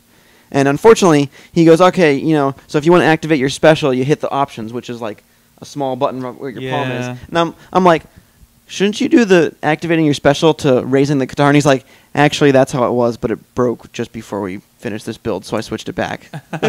so that'll be in the final game. He said he'll fix that, and you can raise the guitar star power Nice. to do that. And then I'm like, so what about like the Rock Band drums? And he's like, yep, it'll support those. And he's like, and also if you have a dance pad, it should support that. And I asked the Guitar Hero Live controller, it'll support that. So they're kind of Nice. going all out in any way you wanna play it, The Nintendo Power Pad maybe. with an adapter. And then there's a full like button mapping. So if you have some kind of wacky controller you want to use, you can kind of mess around with the button settings to get it how you want. But Nice. But yeah, it was really sweet. I was really digging it. The music was good. There's going to be about 50 tracks in the final set list. Is it like recognizable music, or is it all original music? I didn't recognize it, and so I asked, "Oh, is this licensed music or is it made for the game?" And he said, "There's a few made for the game, but some of them are licensed. They're just smaller artists." But it was really good. I enjoyed it. Most of them had like a really strong beat that you can kind of play to. He said it was kind of originally designed to be mostly about like a dancing game. Yeah. So like with a DDR pad kind of thing.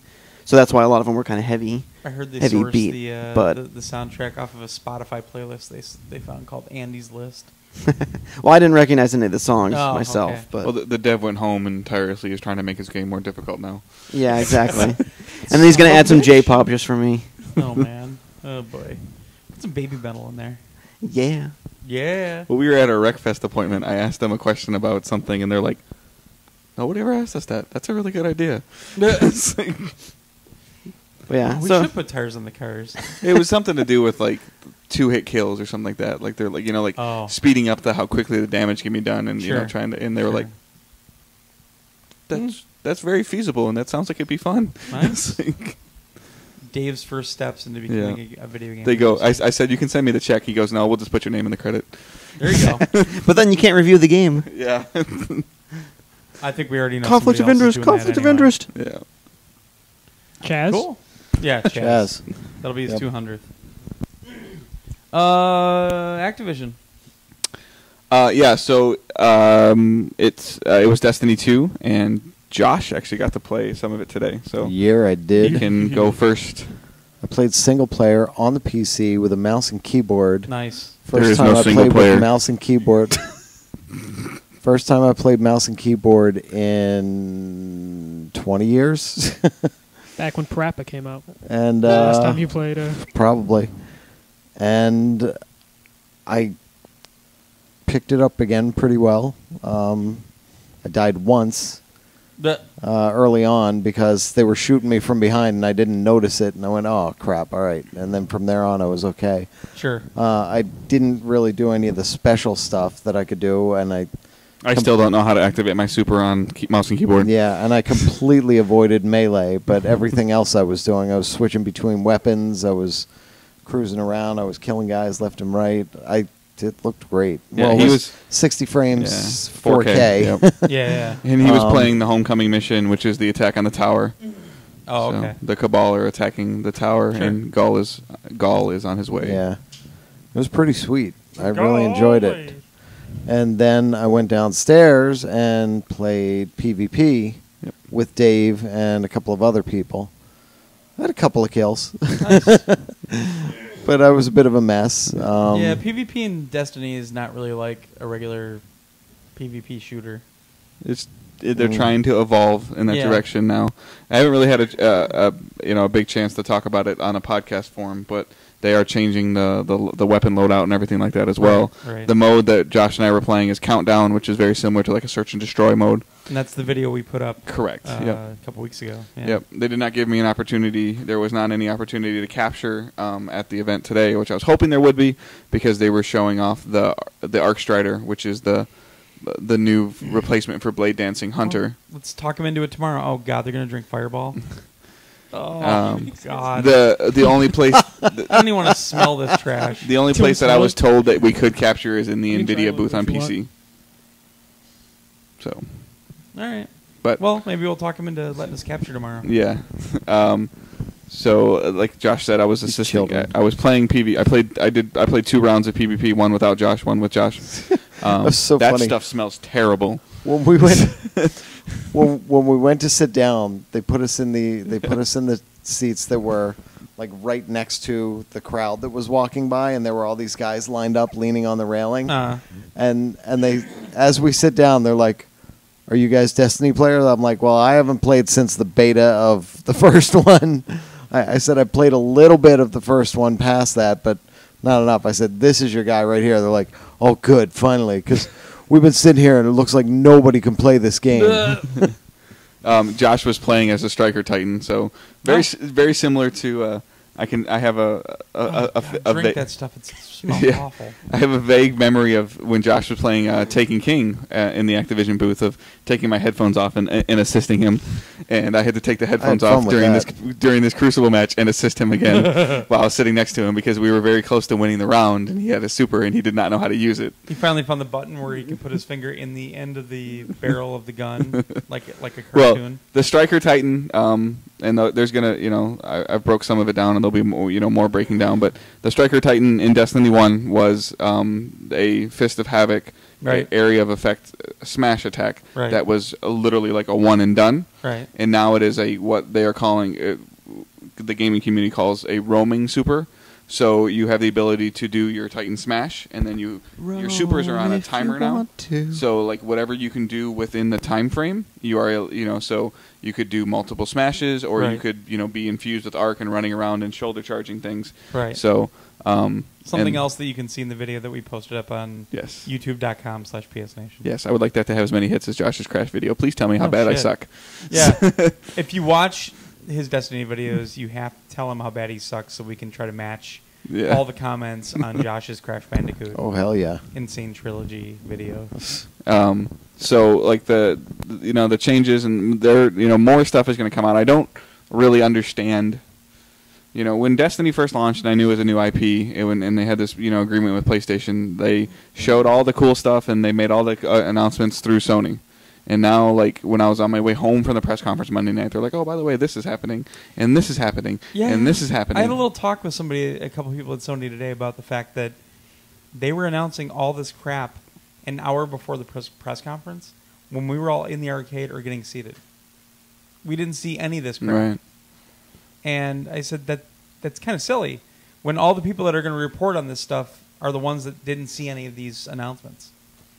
I just don't get it. It just seems really poorly conceived. Yeah. But anyway. So, I mean, I did get to play as Arcstrider, and again, talking about how the PvP is changing a little bit. One of the coolest things about Arcstrider is the new super that the hunter has, which is an arc bow staff. Right. That he does a lot of like gymnastic stuff with and kills with. Right. However, the new way that Crucible is being developed, you get less supers. Right. So I didn't really get a chance to play with it very much. Aw. So, Aw. but disappointingly, it feels, other than the super with the bow staff, it pretty much feels like a Blade Dancer. The grenades are the same and everything like that. So. And also for those asking, because I did see some stuff today, Luke Smith today said that it'll also run at 30 frames on the Xbox One X. Yeah, the phrases that you're seeing Luke Smith tweet and speak are all consoles. Yeah. He says all consoles a lot because there was rumors that the 9/6 release date was going to be first on PlayStation. Yeah. But then when you look back at his tweet, he says it's releasing on all consoles. He was doing something with Keeley at the Coliseum today. Yeah. So that came out. So the coolest new one, the subclass that they keep showing off that looks amazing, they're not letting anybody play right now, Yeah. which is the Sentinel Titan. Well, I'm sure that's on purpose. Yeah, because I want to throw my Captain America shield at some things. Hell yeah. And then my appointment got cut a little short due to some extenuating circumstances, so I will be going back to Activision Sure. to hopefully get some time with Call of Duty. And I have an interview with somebody, game director for the game tomorrow, that I can't remember what his name is. We'll figure it out. It is not Mark. It's not Noseworthy or Luke Smith. It's another one. All right. So All right. Back to Andy. You were busy today. Kinda. Battle Chasers Nightwar. Yep. So this was an RPG that I saw last year at E3, actually. Okay. And it's a turn-based RPG based on a comic from, I think, the 90s. But unfortunately, so I get in there, and I'm talking to the guy, and he's kind of updating me. There's not a whole lot different than last year. It's just mostly been kind of populating content. So he's kind of showing me some of the new content. I actually got to go hands-on this time last year. They just kind of showed it to me. Okay. So I was playing it a little bit. And after, like, 10 minutes or so, one of the people, like one of the publisher people, kind of pops their head in the door and says, "Hey, someone would like to do an interview with you guys. Can you hurry up?" That's like, well, I had a half an hour appointment. I didn't say that, but the guy's like, all right, give us a little bit more time. So I played for another 5 minutes, and then she kind of pops her head in again and goes, "Oh, we really like it if you could get off and give this interview." Well, Yeah. So why do we have appointments? yeah. So I was like, all right, I'll pop off. So I got off and I went out, and by then it was 20 minutes after I had started. So they start the interview, and I'm standing there by the desk because my next appointment was at the same spot. Someone Yeah. walks up and asks about their appointment for the game. They had the next appointment out of the next half hour, Okay. and now their appointment's being delayed because of this person getting the interview. So apparently this was like a Greg Miller level person or something. What? There I are don't know. none at that level. Only the Greg Miller. Do not say that name on this podcast. It's a trigger word. I've only said it 2 Greg times, so Miller. he won't be summoned. I saw Greg this morning at the Sony booth. So did I. Got a I hug. saw him yesterday at the Sony booth, and I saw him today on the GameSpot stage. Yeah. Well, no, we talked for a little bit. Yeah. Gave me a That's big nice. hug. I Talked think for the a little bit. bug died in my my Oh, No, that comes with the fireball. brutal. Dead bugs. like legit. Like I think There we go, Josh. That's how we'll get rid of the mosquitoes. We'll just set a cup Yeah. out. That is perfect. They will be drawn to that. That's a bug, right? Is that a bug? And drawn It's to a death. feature. It's a feature. You can't see that with his shades on. Leave him alone. But yeah, so it's a turn-based RPG. Making me feel I special. did a little bit like running around the dungeon and then getting into some fights with some enemies, kind of trying out some of the new attacks and everything. One of the cool things about this turn-based RPG is that certain attacks will give you like overcharge, okay. and it's basically like an augment to your mana system or to your mana points. So if you build up an overcharge and then you use a skill, it'll draw from those points rather than drawing from your actual mana pool, which kind of lets you conserve your mana for like harder fights when you actually need to like spam skills and stuff. Oh, okay. And then there's a lot of intricacies in terms of like you use a certain skill on someone and then it'll combo with someone else. It'll put them into like sundered mode, and when they're sundered, certain other attacks will do more damage and stuff like that. So Okay. that was pretty cool. It's finally has a release date. It's coming out in October ? I think like October 6th. I think he said. So hopefully, I won't be seeing them at E3 next year for the same game. Well, we'll see. Yeah. DLC. Yeah. There we go. That'd be fine. But yeah, I really enjoyed the game last year. I gave it one of my Game of the Show awards last year. Oh, is that the one that was like the smaller dev and? Yeah, it was like there were 2 people, and the same 2 people that were here this time. I don't know how big the Oh, actual okay. studio is, Okay. but that was the game last year. They had the dungeons are all randomly generated, and you can only craft in dungeons. So you have to find the crafting tables. And last year they set it up so that there was like it was only a 1 in like 10,000 chance that it wouldn't show up. And so he rounds the corner and goes, and here's where the crafting. Oh shit! There's the 1 in 10,000 chance. But actually, kind of funny. This year in the dungeon I was in, there was actually a crafting table there. So this year I got to see the crafting. Well, there you go. But naturally, that was right as they were trying to kick me out of the room. So, Of course. but yeah, so it looks pretty cool and coming out later this year. So hopefully get to play it then. Well, you might as well go on to your next one then. That Aquanox Deep Descent. Yeah. So this one, it's basically he described it as a space shooter but underwater. Okay. I guess it's based on some old IP from a while back that hasn't had a game in a decade or so, and they're bringing it back. But single player was kind of what he talked about a bit. And there's a big long story. It's a big open world, kind of underwater. It's actually based on the real world map, but just kind of small chunks of it. It sounded like that you kind of go between. But you're in a submarine submarine combat.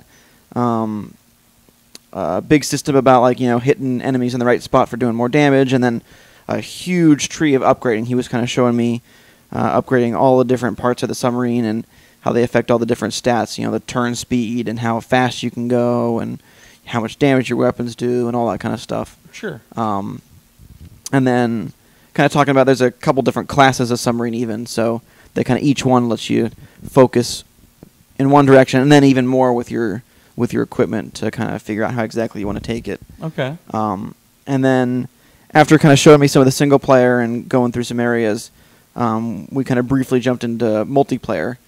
And there's a big multiplayer mode. They're hoping to kind of get a lot of submarine action in there.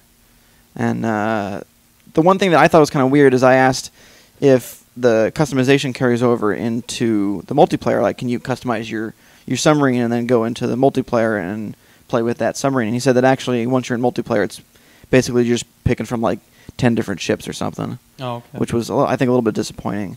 But he was saying that it was kind of for balance reasons. They didn't want someone who was just starting the game to get completely destroyed by someone who spent hours upon hours of setting up their loadout and everything. The way I felt the first time I played Ni no Kuni.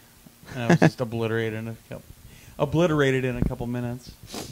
But yeah, it looked pretty cool. It was I didn't unfortunately get to play it. It was they were playing it and he was kind of talking to me while I was playing it, but it looked pretty sweet. And that one's shooting for coming out later this year. There's going to be beta on PC. He was hoping for next month, and then the full release coming later, which will be also on consoles. Cool. So, kind of depends on how things go with the beta, but Didn't Bamco say something about a beta for one of their games? Dragon Ball. That's right. Yeah, Dragon Ball FighterZ Yeah. will have a beta Yeah. soon. I just remember that when he said beta. I'm like, wait a second. Yeah.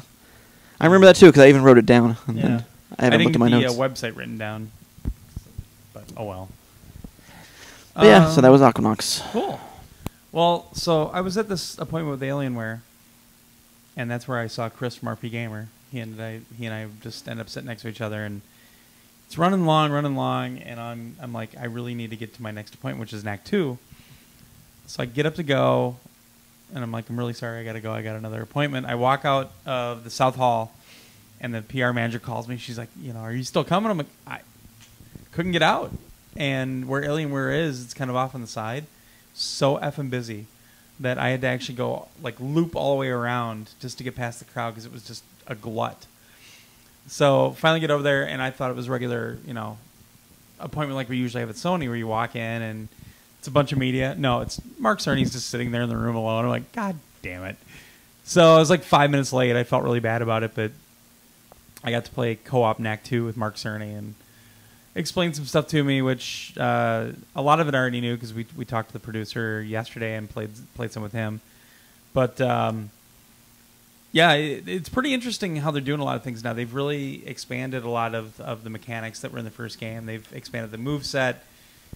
It doesn't feel as limiting as the first game did in some of the moves. Like, if somebody's getting you with ranged attacks, it doesn't feel like you have to be a lot more quick with the right stick to try to get around stuff and get to the character. You actually have a move where you can kind of throw your arm out and grab them and pull them in, stuff like that. And I was doing the platforming section that they had on the demo, and a lot of it's kind of side view. It's 3D, but it's a side view and everything. And you've got these things kind of swinging around, and Mark goes, I was playing it like the typical player where I think that I'm still on a 2D plane. He goes, you're on a 3D plane, right? And I said, oh, yeah. So instead of like trying to time the stuff, just going left to right, you can actually kind of jump around these walls that are opening and closing. And just jump around it with your double jump, and you can just get right around it. It's tougher, but you can do it. I was like, oh, shit, that actually works. So I'm really enjoying Knack 2. I played even more later on when I was in the Sony booth. Just kind of sat down and played the demo again. And, I mean, they've really increased the visual quality of the game overall. I really like how it looks. I'm enjoying the story elements that they put in, a couple new characters. And the co-op is a blast. Like, you can even do a couple moves in co-op where, like, if I'm standing in front of the person I'm playing with, you can hold down square and you do like this really fast punch.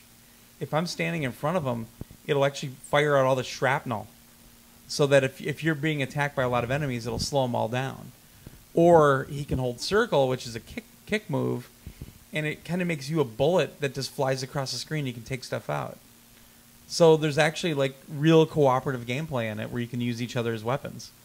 But again, I still think that there's not to the point of where it hinders the game if you play alone. No, I don't think so. Right, and that's No. what I'm saying. So they were able to hit that balance of where like the little bit that I played alone versus the little bit that I played in co-op, Yeah. you don't really feel like you're missing something out. Well, you're the missing out. difficulty is dynamic too, so it Right. knows if you're playing with somebody or not. And I actually played my last section. I played on my own when I Right. went back to the booth and just sat down and just started messing with it.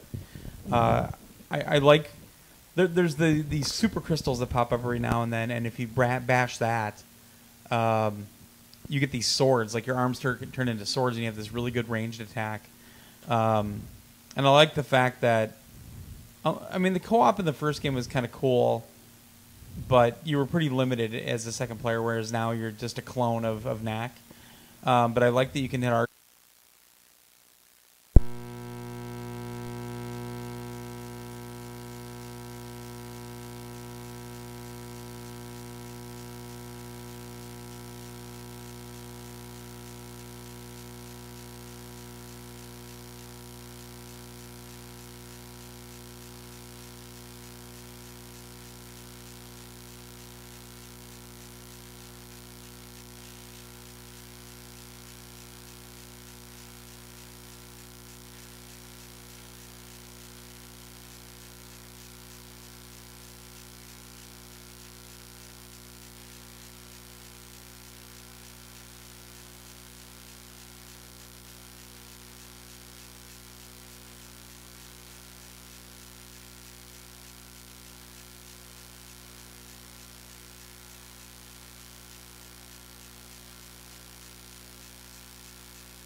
All right, check. Can everybody in the stream hear us? Let us know, please. Angela? Is that who's the boss? The girl who's doing Angela?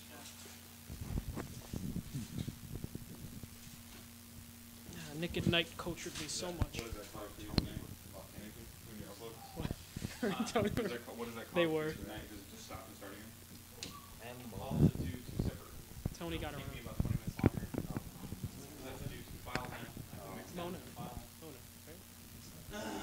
I just know where's Jessica. So does Eureka mean that you can hear us? Let's talk about Devolver. Well, possibly my Knack 2 stuff got cut off, so if that's Okay. the case, I'll talk about it tomorrow maybe. Okay. I think I was done with Knack 2. But if you didn't hear me, I really enjoyed it, and I can't wait to play more, and I'm excited for it because it's fun. It's a lot of fun. Emra, Yep. talk about your seeds. Okay. I went to Techland, Techland. the publisher, had a meeting room, and they showed us. It's almost like you're reminding yourself at this point. He That's how I is. get down. That's exactly what's Pure happening. Farming 18. Yeah. Okay. So, Is this PS4? yeah. Okay. Coming Q1 2018. Are you sure? This isn't Yeah, like that's, this isn't like farming from concentrate. It's pure farming. Yes. That's right. Yes. Glasses, please. I don't have Um, the... That was just no. That wasn't even good. Don't give him the glasses. No, that's the This- point. That was None of them are awful. good. God. They are never good.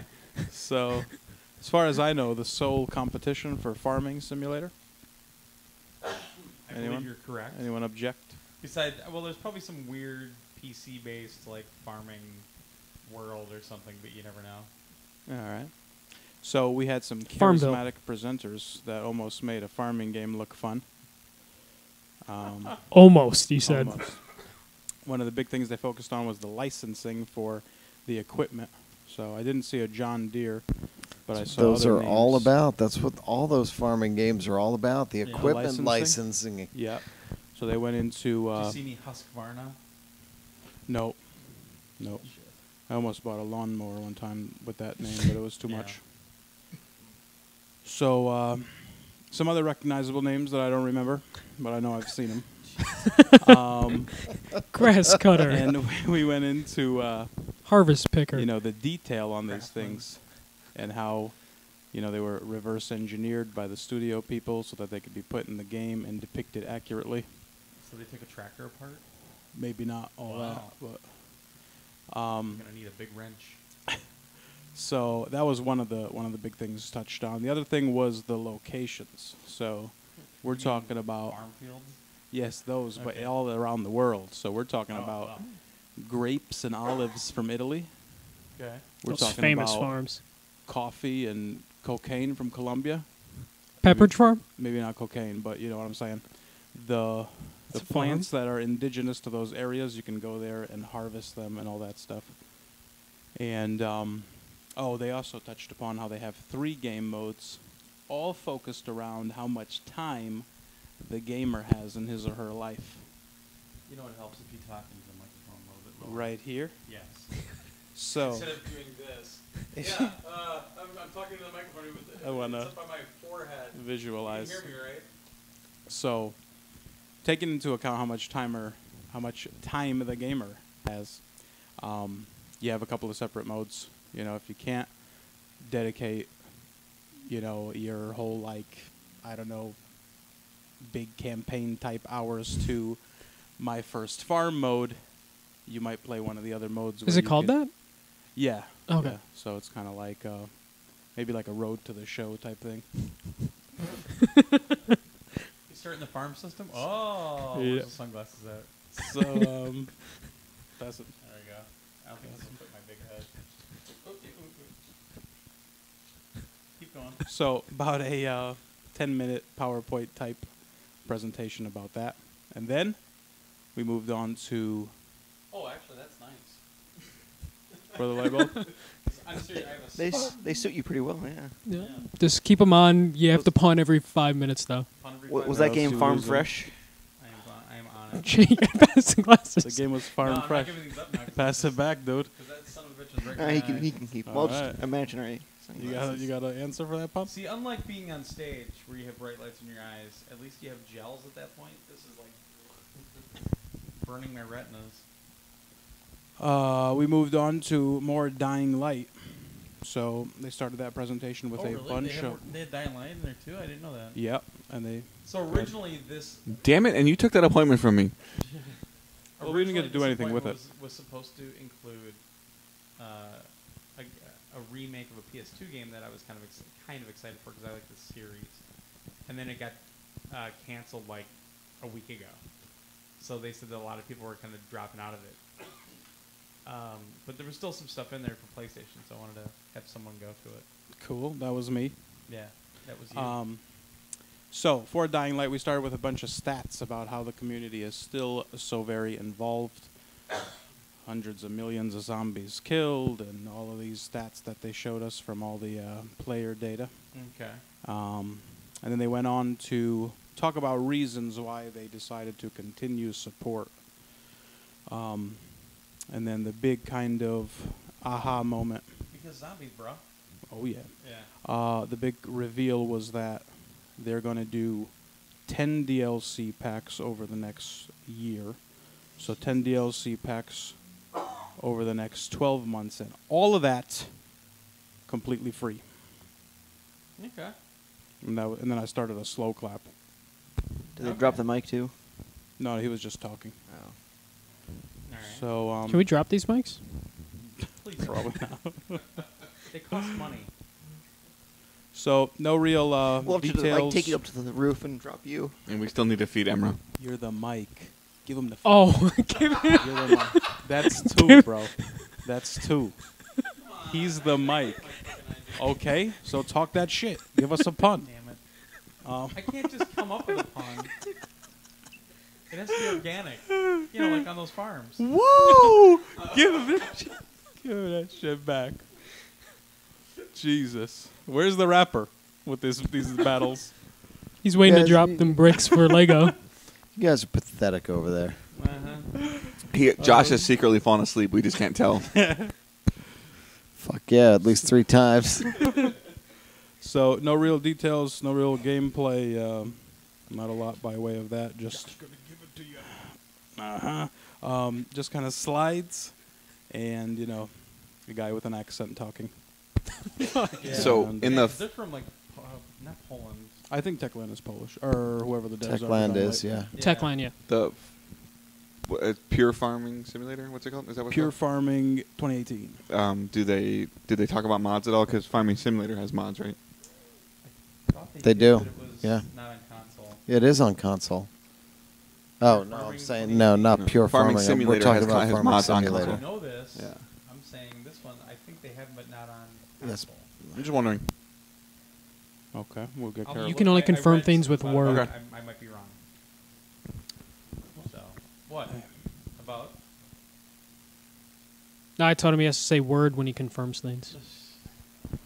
And that was it. Those 2 games from Techland. Okay. Should I talk Devolver? Because I spent a little time over there. With the Devolver, you got it. Yep. Because they were saving the press, basically. You could just go over there and hang out and get food. God, I wish I would have known that. Well, So- today I didn't have time. So the first thing I did when I got there, it's like, I don't have any appointments. They're like, oh, it's fine. Just go in there and get some beer and get some food. God damn. So then I immediately text Emra. I was like, I heard about the meatball sandwiches. yeah, we had to figure out if there was pork in it or not, but we just risked it and said, let's go for it. Pork chop sandwiches. I'm such a rebel. But as I was about to leave with Emra, because we spent probably, like 40 minutes there? Yep. Yeah, It's we. about 15 minutes a sandwich for him. So we spent like 40 minutes there. Big sandwich. They had this game sitting out in like under a tent that you could play without an appointment. All right. So I played a game called Sundered. Sundered. I actually have a beta code for that for Steam, which I can't use. Yeah. It's a cool game. It's gorgeous. Yeah. They have one animator doing that whole thing. Or You didn't see that at PSX? I thought you had the appointment for that at PSX. no, I didn't. Andy, did you play that? I recognize the name, but I don't remember playing it. I thought we had an appointment for it at PSX. We had like 2 appointments that got like canceled though. No, this one didn't get canceled. Okay. It might have been that I just didn't make. I don't know. Whatever. Yeah. It's a cool game. Yeah, it's gorgeous. Well, if you have a decent laptop PC or something, you want the code, I can give it to you. Yeah, I could probably run that on that. I'm gonna give it to you. But so I played that, and then I played a game, Sonbringer. That's a 3/4 top-down game. It's basically Zelda, but procedurally generated. Okay. It's also co-op because you play a character and you have like a little floating robot with you. Yeah. That can the robot's like invincible, so the second player is just really gathering resources Okay. and just helping out, like scanning areas. So it can't die. He actually mentioned the developer was there. He mentioned like that's good for like a kid that's playing. Sure. But then he also talked about the characters dropping acid and stuff. So I don't know how good that is for a kid to see, but it looks pretty cool. I only played a little bit. It was outside with like the tent, but the sun was right on the screen. Oh, okay. So it's one of those scenes where I could only play for a couple minutes before the sun was just too much, and it was just like I can't see anything that's happening right now. Yeah. But right before I was gonna leave, I actually saw Steph. Yeah, She's real. I know. That's the first thing I said. She's like, Michael, right? And I was like, yeah, you're real. And she's like, yep, I am actually. My word wasn't good enough for you. I She did do a live show with Josh and I and Joel like back in 2011. that was on the internet though, right? We have video of it. Oh, there's video of it. Wait, Yeah, it was in L.A. Oh, I do have a picture of her in We have the video. audience with again, that could be boy. shopped. Yeah. Yeah, so I didn't know. Because over the last 4 years, I talked about it like with her of like 4 years of going to E3 and just missing her by like like a I couple never minutes. see her at E3. Yeah. I don't think I've seen her since that year. So we even took a photographic evidence that she Nice. exists. And then But she got to meet Nolan Bushnell. She put that picture up later. He was over there. Damn. He's the guy that started Atari. And, oh, okay. yeah. So then she's like, "Are you Look gonna?" on his face. Fucking MJC. Oh, 20 Nolan years. Bushnell. 20 years before I was born, Yeah. he Yeah. says. Yeah, because nobody knows who Nolan Bushnell is. Sorry, go. Yeah. So she asked like, "Oh, are you gonna leave?" And I'm like, "No." She's like, I was like, "Well, I was gonna leave because I don't have any appointments or anything like that." And she's like, "Whatever you want to see, you got it." So she ended up Wow. taking me over into. She gave me to like one of the PR person says, "Show him whatever game he wants to see." Wow. So thank you, Steph. So I saw this game called Outreach. That one I've heard of too. I just can't think of what the hell it is. You play a Russian cosmonaut in the 1980s. Okay. What happened? Story of MGC's life out of reach. Andy is shorter. Andy, stand up. Sunglasses. He's shorter, but he's a little wider, so it kind of throws things off. I've got the girth. Oh my god. All right, so Outreach, it takes place in the 1980s. It's about Russian cosmonauts. Ancient history for you, right? Yeah. It takes place in 86. I was born in 89, so it's 3 years before me. Are So, they on a mission to find Crystal Pepsi? oh, yeah, that was the thing, right? Yes, it was. They brought it back. Crystal For some- Pepsi, yeah. some effing reason. I don't drink Pepsi because Pepsi's trash. I agree. Trash. Coke forever, yo. Yep, real sugar. Yep. So it's about the voice actor was there, Adam Harrington. Okay. He's actually helping produce the game. Wow. He thinks he's been on the podcast. Adam Harrington. Adam Harrington. He was the voice of Wolf Bigby from the Wolf Among Us, and he's done voice acting for games for the last 15 years. I've talked to him before, but Yeah. never on the podcast. He knows my name, Yeah, apparently. like he's like, I think I've been on. You met him, but I don't think. Maybe you recorded something with him. I thought he might have done. I thought he might have done something at Comic-Con or something, maybe. Yeah, I don't think you Possibly. I don't think we ever had him on. Yeah, I because don't remember, but I would love to talk to him. oh no, he wants to be on the show. Or Josh probably interviewed him and never gave me the file.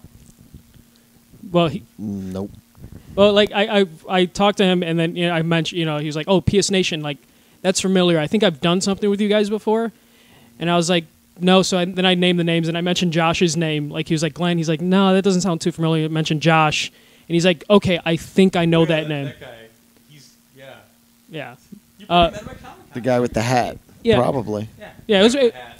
Well, I mean, yeah, he's done like the Wolf Among Us, so it was probably at a Comic-Con at one point. I wouldn't doubt it. Or when you saw the Wolf Among Us a couple years ago at E3, you might have bumped into him. No. Yeah. But either way, I didn't actually. I never saw that game at E3 for Telltale. Oh, okay. I got an appointment for it. yeah. So either way, like he wants to be on the show, so Too fucking bad. Thinks he can just ask his way onto the podcast? Shit. yeah. So back to Outreach. That's how Emery got here. Yeah. That's right. So Outreach, they started off. They're like, "Do you like conspiracy theories?" And I was just like, "I like being up at the on the internet at 4 a.m. Of course, I like conspiracy theories."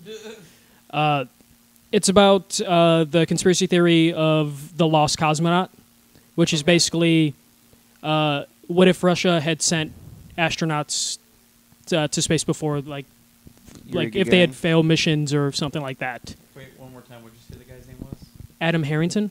Well, my search is going to be all fucked up because it's Chaz's last name. I did a Google search and all I see is Chaz Harrington. Anyway, sorry. So it's you're a cosmonaut and you're exploring the space station that no one knows is up there. Okay. And the crew members have disappeared. Okay. So the whole game is in a space station, zero gravity. In a space station, you're actually using the it was a Xbox controller because it's on PC right now, but they're working on PlayStation once they finish the PC. Okay. So it's zero gravity, so you're just floating and spinning like in the entire space station. Yeah. But you use the left trigger to stop. What visual? What are we looking at? Like, is it third person? It's in first person. Okay. And it's pretty realistic looking, so it's not like like cartoony or anything like that. It's like realistic. Okay. So you're floating around the space station, spinning all that stuff. So you use the left trigger to stand still, Okay. and then you use the right trigger to like push yourself forward. So it's just basically like an exploration of the space station, and you're just trying to figure out what happened to these crew members that disappeared.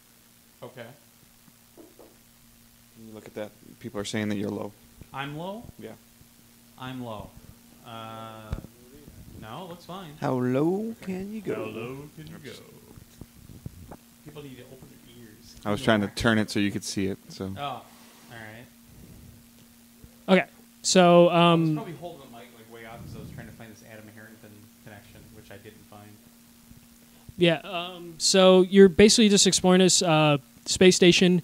It's not really like a horror game. It's more of just like psychological, or just like you're just trying to unravel like the mystery. He said like there's not going to be any like, I don't believe there's going to be like any aliens or something like that. It's just going to be like what happened to these people in space. Okay. It was cool because at one point I had to leave the space station, and I had to like climb around the space station to get to like a different part of it. Okay. And so there's inside the shuttle and then outside of the shuttle. Oh, okay. And that's where it gets really tricky. No, it's really loud. Now it's loud. No, now Not mine even. is like Nobody's I just- saying anything in the chat. I turned yet. it a little bit. No, I just turned the knob a little bit, and all of a sudden, whoosh. My wife is awake for some reason, so she, Angela, go to sleep. and she was texting me that she literally said like this side of the room sounds low. She is reinforcing my theory that Owen can actually take care of himself, because if she's up this late, I mean, come on. Oh, he's awake. That's why she's awake. Oh, okay. So- Because he hears Daddy's voice. No, just Oh, I miss my daddy.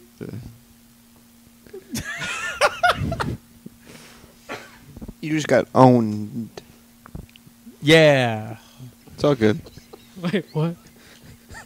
I didn't even. Oh. See, now oh, you get to shit. deal with what I get to deal with. She says now you're too loud.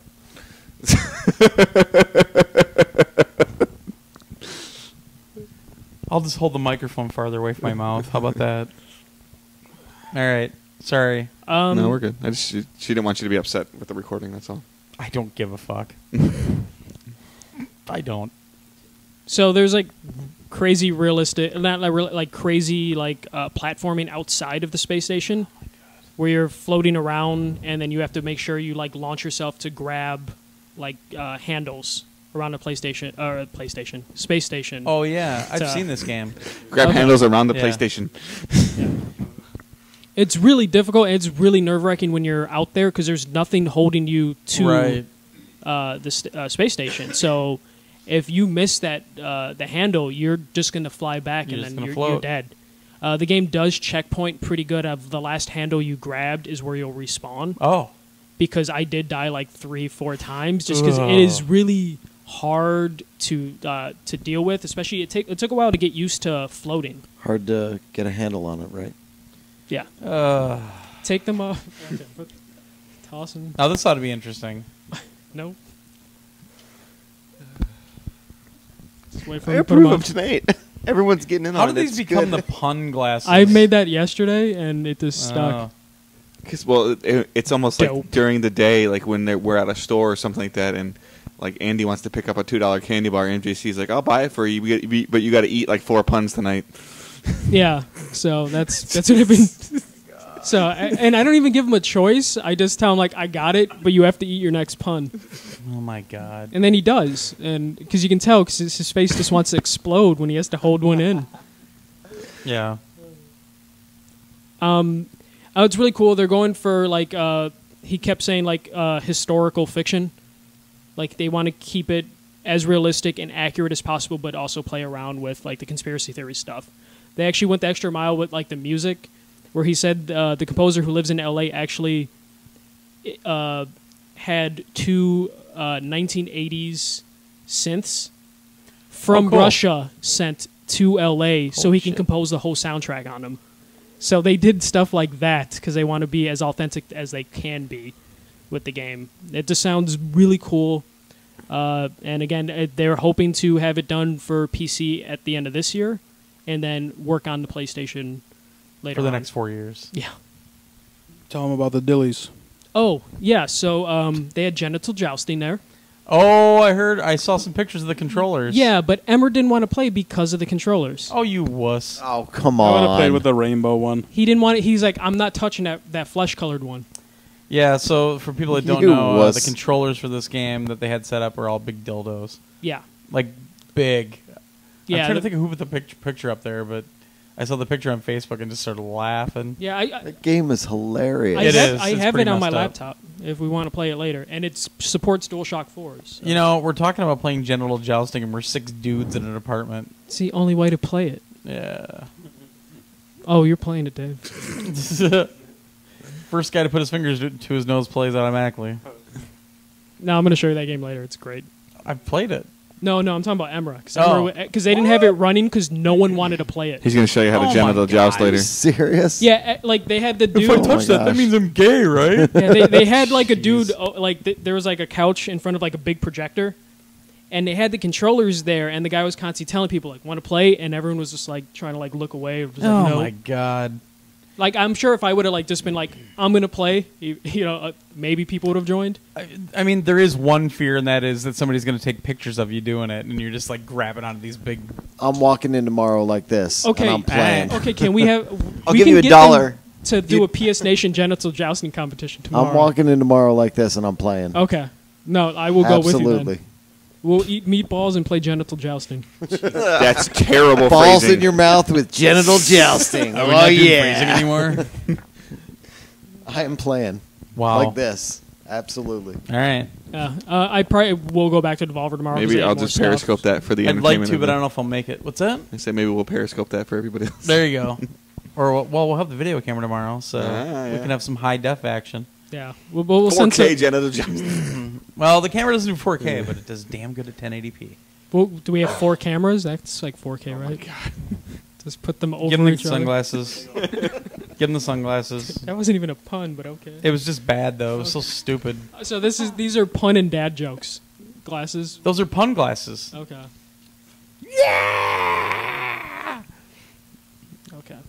Josh, or who's next? You look like looks you're like- on the. You look like you're an extra in the porn version of Chips. No, he looks like a marionette of Arnold Schwarzenegger in the Terminator. I love the evolution though, because he has not shaved since he got here, and you can start seeing it like this shadow come through like 4 days later. I get 5 o'clock shadow a week later. Yeah. Can you talk about the VR thing about Outreach?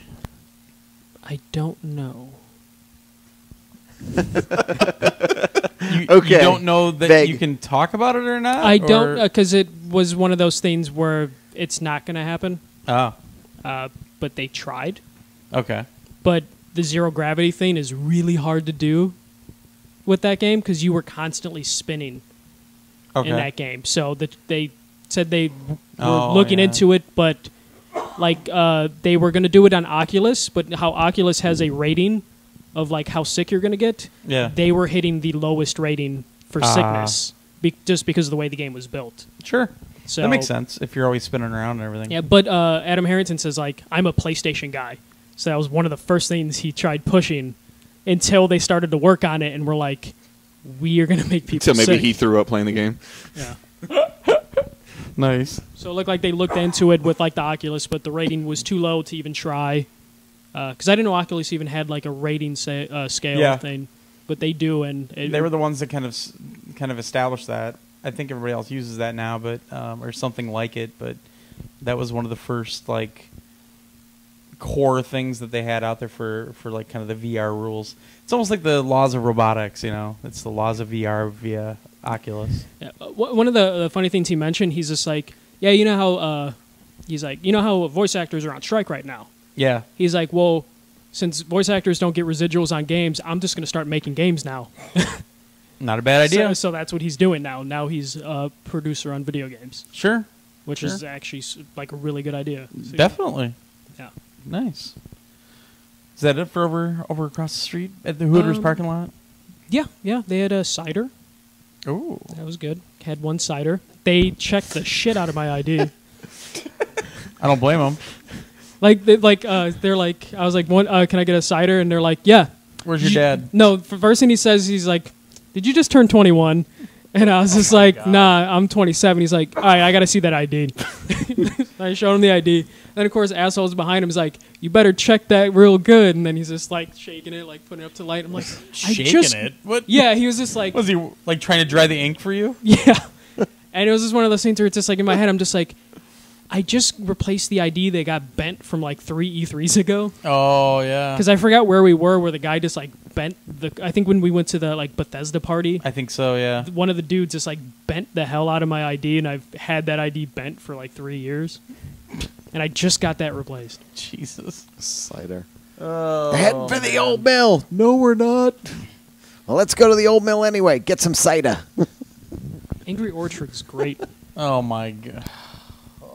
You just don't like flavor. No, I just don't like girl drinks. He doesn't Well, like- that's not true because I love Malibu and pineapple. He doesn't want to take a trip to Flavatown. Take a trip to Flavor Country.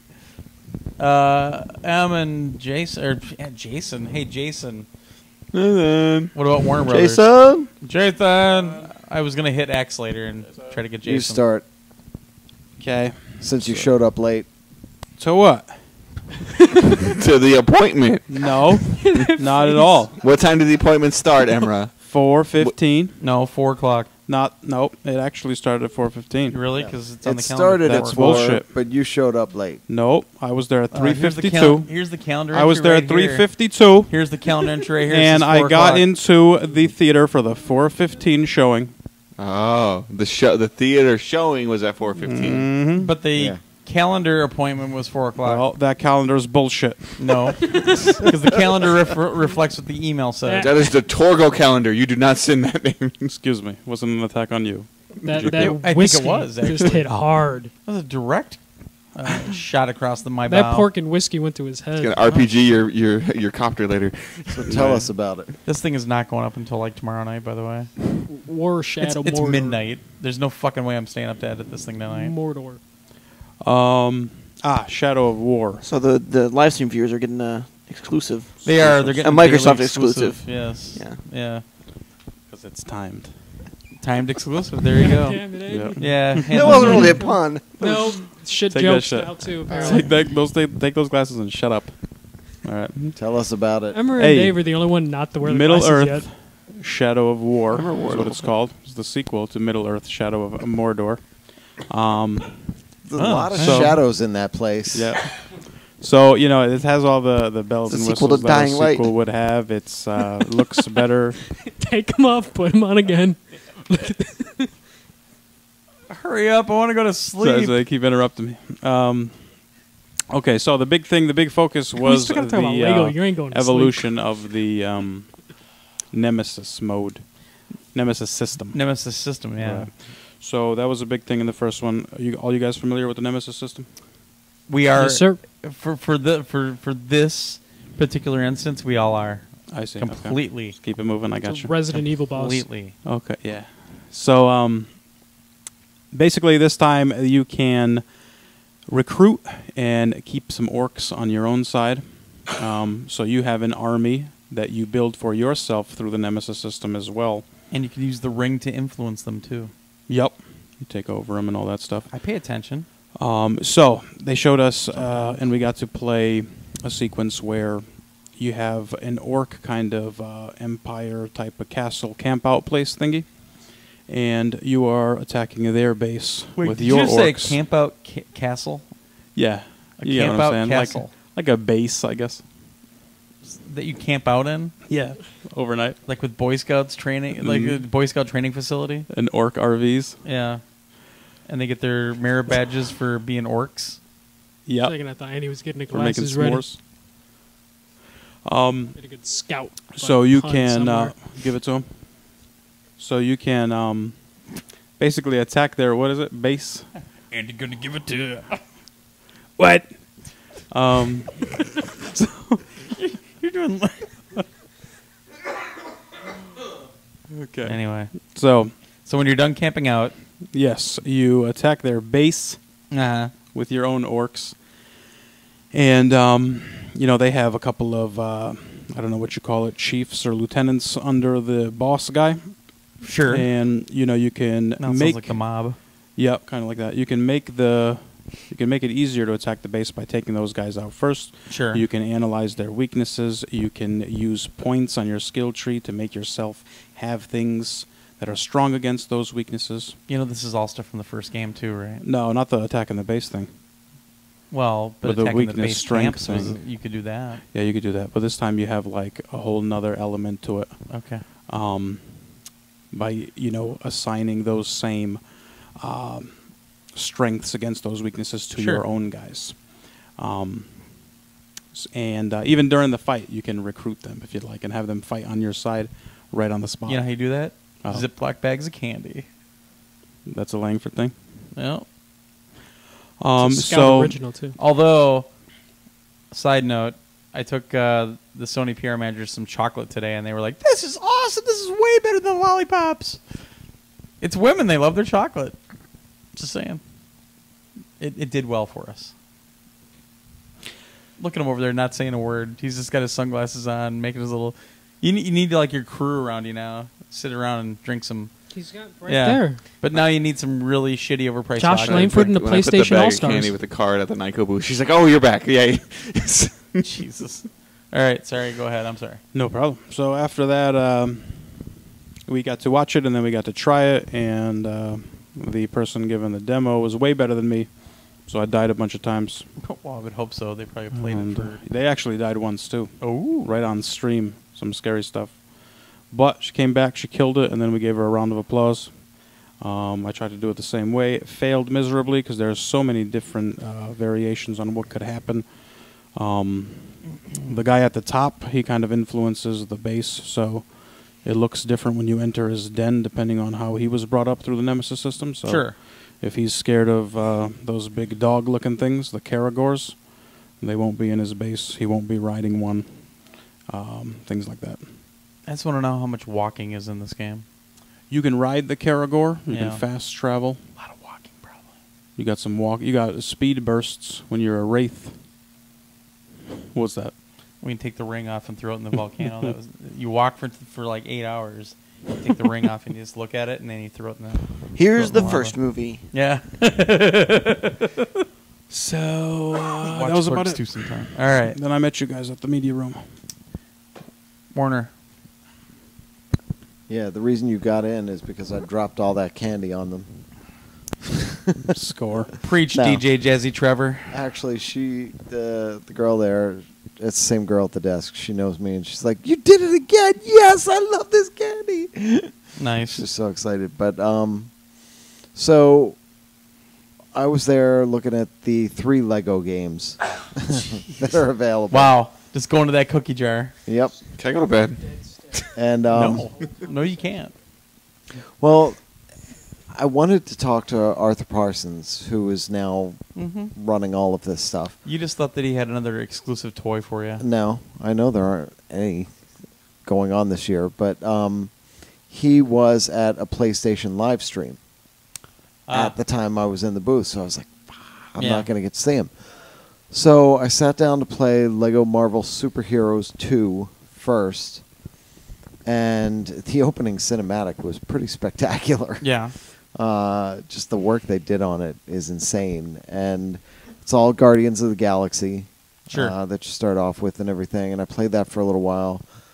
It was really cool, and then I moved over to Lego Dimensions, and it was all the Powerpuff Girls, Teen Titans Go, and Beetlejuice, because they're Wave 9. They're coming out July 9th, I think. Okay. I forget the exact date, but soon.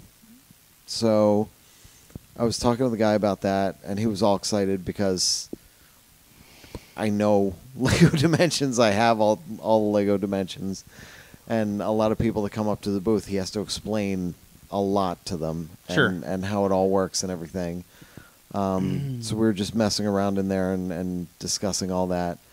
And then I turned, and there's Arthur Parsons waiting for me with my handler. She's like, he's here. So he and I ended up talking for like a half hour. Cool. About all the stuff he's doing, because now he has basically taken over all of it at this point. So we had talked about Lego Marvel Superheroes, and he told me that it takes place, the beginning of that game with Guardians all takes place before the end of Lego Marvel Superheroes 1. Okay. And then you get to the end of it, and then they kind of converge, and all these characters come in, and it becomes this huge story. And I had asked him about new mechanics. Did they bring over the multi-builds from Star Wars or any of that? And he said no, which I said yay. And he agreed that they just didn't quite work the way that they wanted them to. Sure. Really, it was supposed to be about giving you a choice, but it was really, you weren't really given a choice. It was just, you do A, you do B, and that's it. So what they're doing there, though, you get into the hub worlds, and you can do a whole bunch of, you don't have to do anything in a specific order. You can really go all over the place with it. But all the characters break off into groups, kind of, and they'll do their own stories, and you can do all the stories with them. You can do some stories with these guys, and the stories will intermingle, and they'll come back together, and it's a huge undertaking. But they've been planning it since the first one ended. Okay. Then had all these other things to do. For Lego Worlds, I'm just waiting for him to start taking a big dump, and we can all hear it. Huh? I heard the seat go down. Oh, man. Now he just does that to piss me off. Kiwi pushed the mic by the door. Yeah. For those listening, Emma just like went into the bathroom. We're just waiting for him to have a big growler. Anyway. all right. For Lego Worlds, I relayed Mason's request, which he laughed about. Mason's request was that he would be able to create his own custom vehicles, which is not available in that game right now. And he kind of laughed about it, and he said, yeah, you know, we're looking at all that stuff. We're getting all the feedback from the community. They're really, really building on Lego Worlds in a big way. That's honestly, in a game like that, you'd think that would be a possibility to some extent. And it really do. It will likely come down the line. They have a small group working on it. At least spaceship.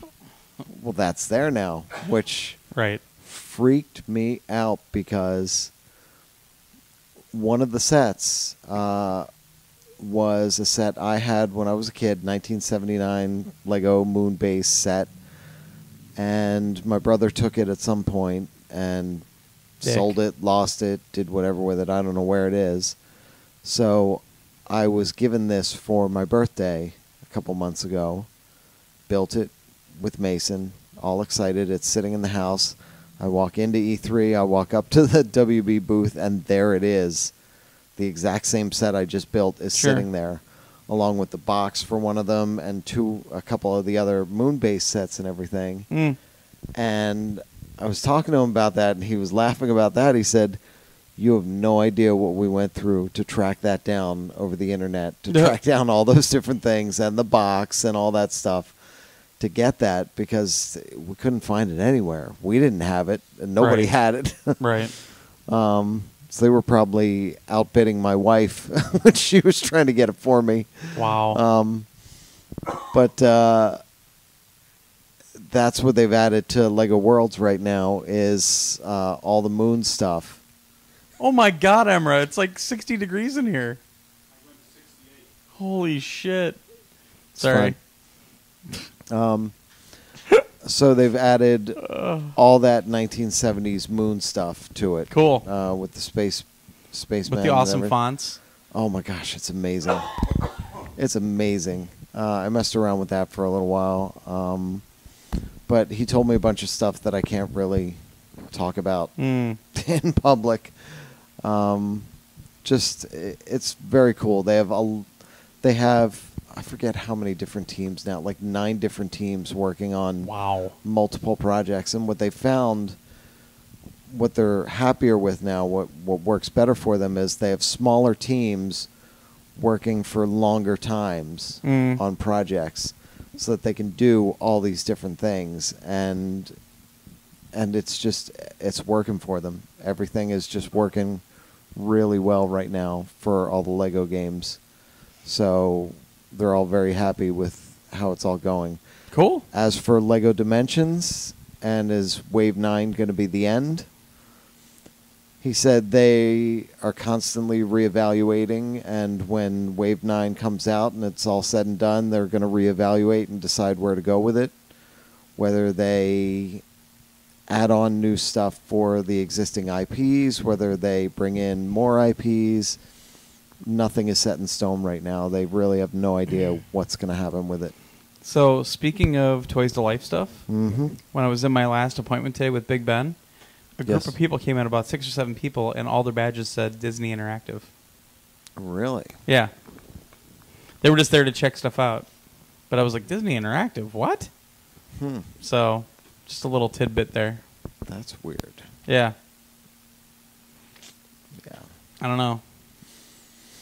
Yeah, so we don't know what's going on with any of the Toys to Life things at this point. I mean, Skylanders, they said, Activision said a couple months ago, they're going to keep releasing newer figures and add on DLC packs and things like that, but no new game yet. And LEGO Dimensions, they're hitting Wave 9 and no new word on any new properties or anything yet. Right. So, but with the properties that are there, there's enough gameplay to last somebody years. Sure. If they buy all of them and try to 100% all of that, it could last years. It's insane how much content is in each of those packs. Sure. So, I that's what I think. I think it's a little overwhelming already for people and everything that's in there. So, sure. But that was the last we saw on the show floor, and then we went to the indie mix thing. Okay. And saw a bunch of indie games. Yeah, that was pretty cool. Andy went all RPG. Yep. Took out a rocket-propelled grenade and all over the place. So which you Put 'em on. saw like 2 RPG games, right? Yeah. Let me pull up my telephone here because I wrote them down. I did have another appointment at... Oh, you did? Oh, you had E3. Big Oh. Ben. Yeah. Okay, yeah. Okay. Which one? So I saw 3 games there. First one was Outcast Second Contact, which is a remake of a game from 1999 just called Outcast, which was a PC game made in all of voxels. It was one of the first kind of open world adventure games, third person, kind of sci-fi elements to it. That was the text message I sent you Okay. about why does that man with the visor look like Nathan Drake? Oh, because I don't know what the fuck you were talking about. Because I was right behind you while you were doing that appointment. You were? But I was behind the rope. Oh. I passed by and I saw you sitting there playing it. You're like some space marine or something that gets shot to a different planet and what? Just briefly, there was a question on the stream about how many were there kids at E3. Yeah, any kids that were there were kids of celebrities that came, or Yeah, like kids Jack of Black's industry kids people. were there. Yeah, they Yeah. weren't. Kids can't get into I'm pretty sure you had to be E3. 17 to buy a badge. Yeah. Most of them, like, they had the red band, which is like industry or special guests. Right. Yeah. Yeah. Kids can't just Well, and we You had can't- MJC with us, so. like I couldn't buy a badge to E3 and bring my son. Right. You need to be like in the industry or a celebrity or something. Right. Yeah. Yeah. That's just for the stream. Okay. So Or esports competitor. Yes. Or an esports competitor. But then you have to be a cute girl and be sponsored to be there. No, well, esports people, they burn out at 16. Oh, that's true. Yeah, that's a good point. Good point. All right. It's fucking late. So Outcast Seconds Contact, they rebuilt this whole game in Unity. It looks really good. It doesn't. Again, it's not one of those games that looks like, you know, Uncharted, but it looks good and it played pretty well. I didn't have headphones, but apparently they did a lot more voicing for a lot of the NPCs. It seemed like a pretty cool story, so it's one I definitely want to check out. But they don't have a release window on it yet, that I don't believe, at least. Then I played WRC 7, which is a rally cross game. Pretty long-standing series. They redid a lot of the stuff on the new on cars. They brought the cars in from WRC 6 as well, so you can see the differences. Raced pretty well. I did a full race or a full stretch, and didn't do too bad because I was just using a controller. It felt a lot better than WRC 6 for sure. The one thing that kind of worries me a little bit is that it doesn't seem to actually have like a career mode. It just seems to have solo multiplayer, and then they have like a challenge system built in, and it'll actually like have new challenges every week, and some of the stuff will even be based on real events that are happening that week in real life. So that's kind of neat. No, it looked really good, and it played well, so I think it's going to be a winner for people that like rally games. And they've got, I don't remember all the details, but they've got a ton of courses, and you know they've got tarmac, gravel, snow, mud, etc. So seems like it's going to be pretty good. And then lastly, I played Hunting Simulator, which is not like the old Activision games that were kind of on rails.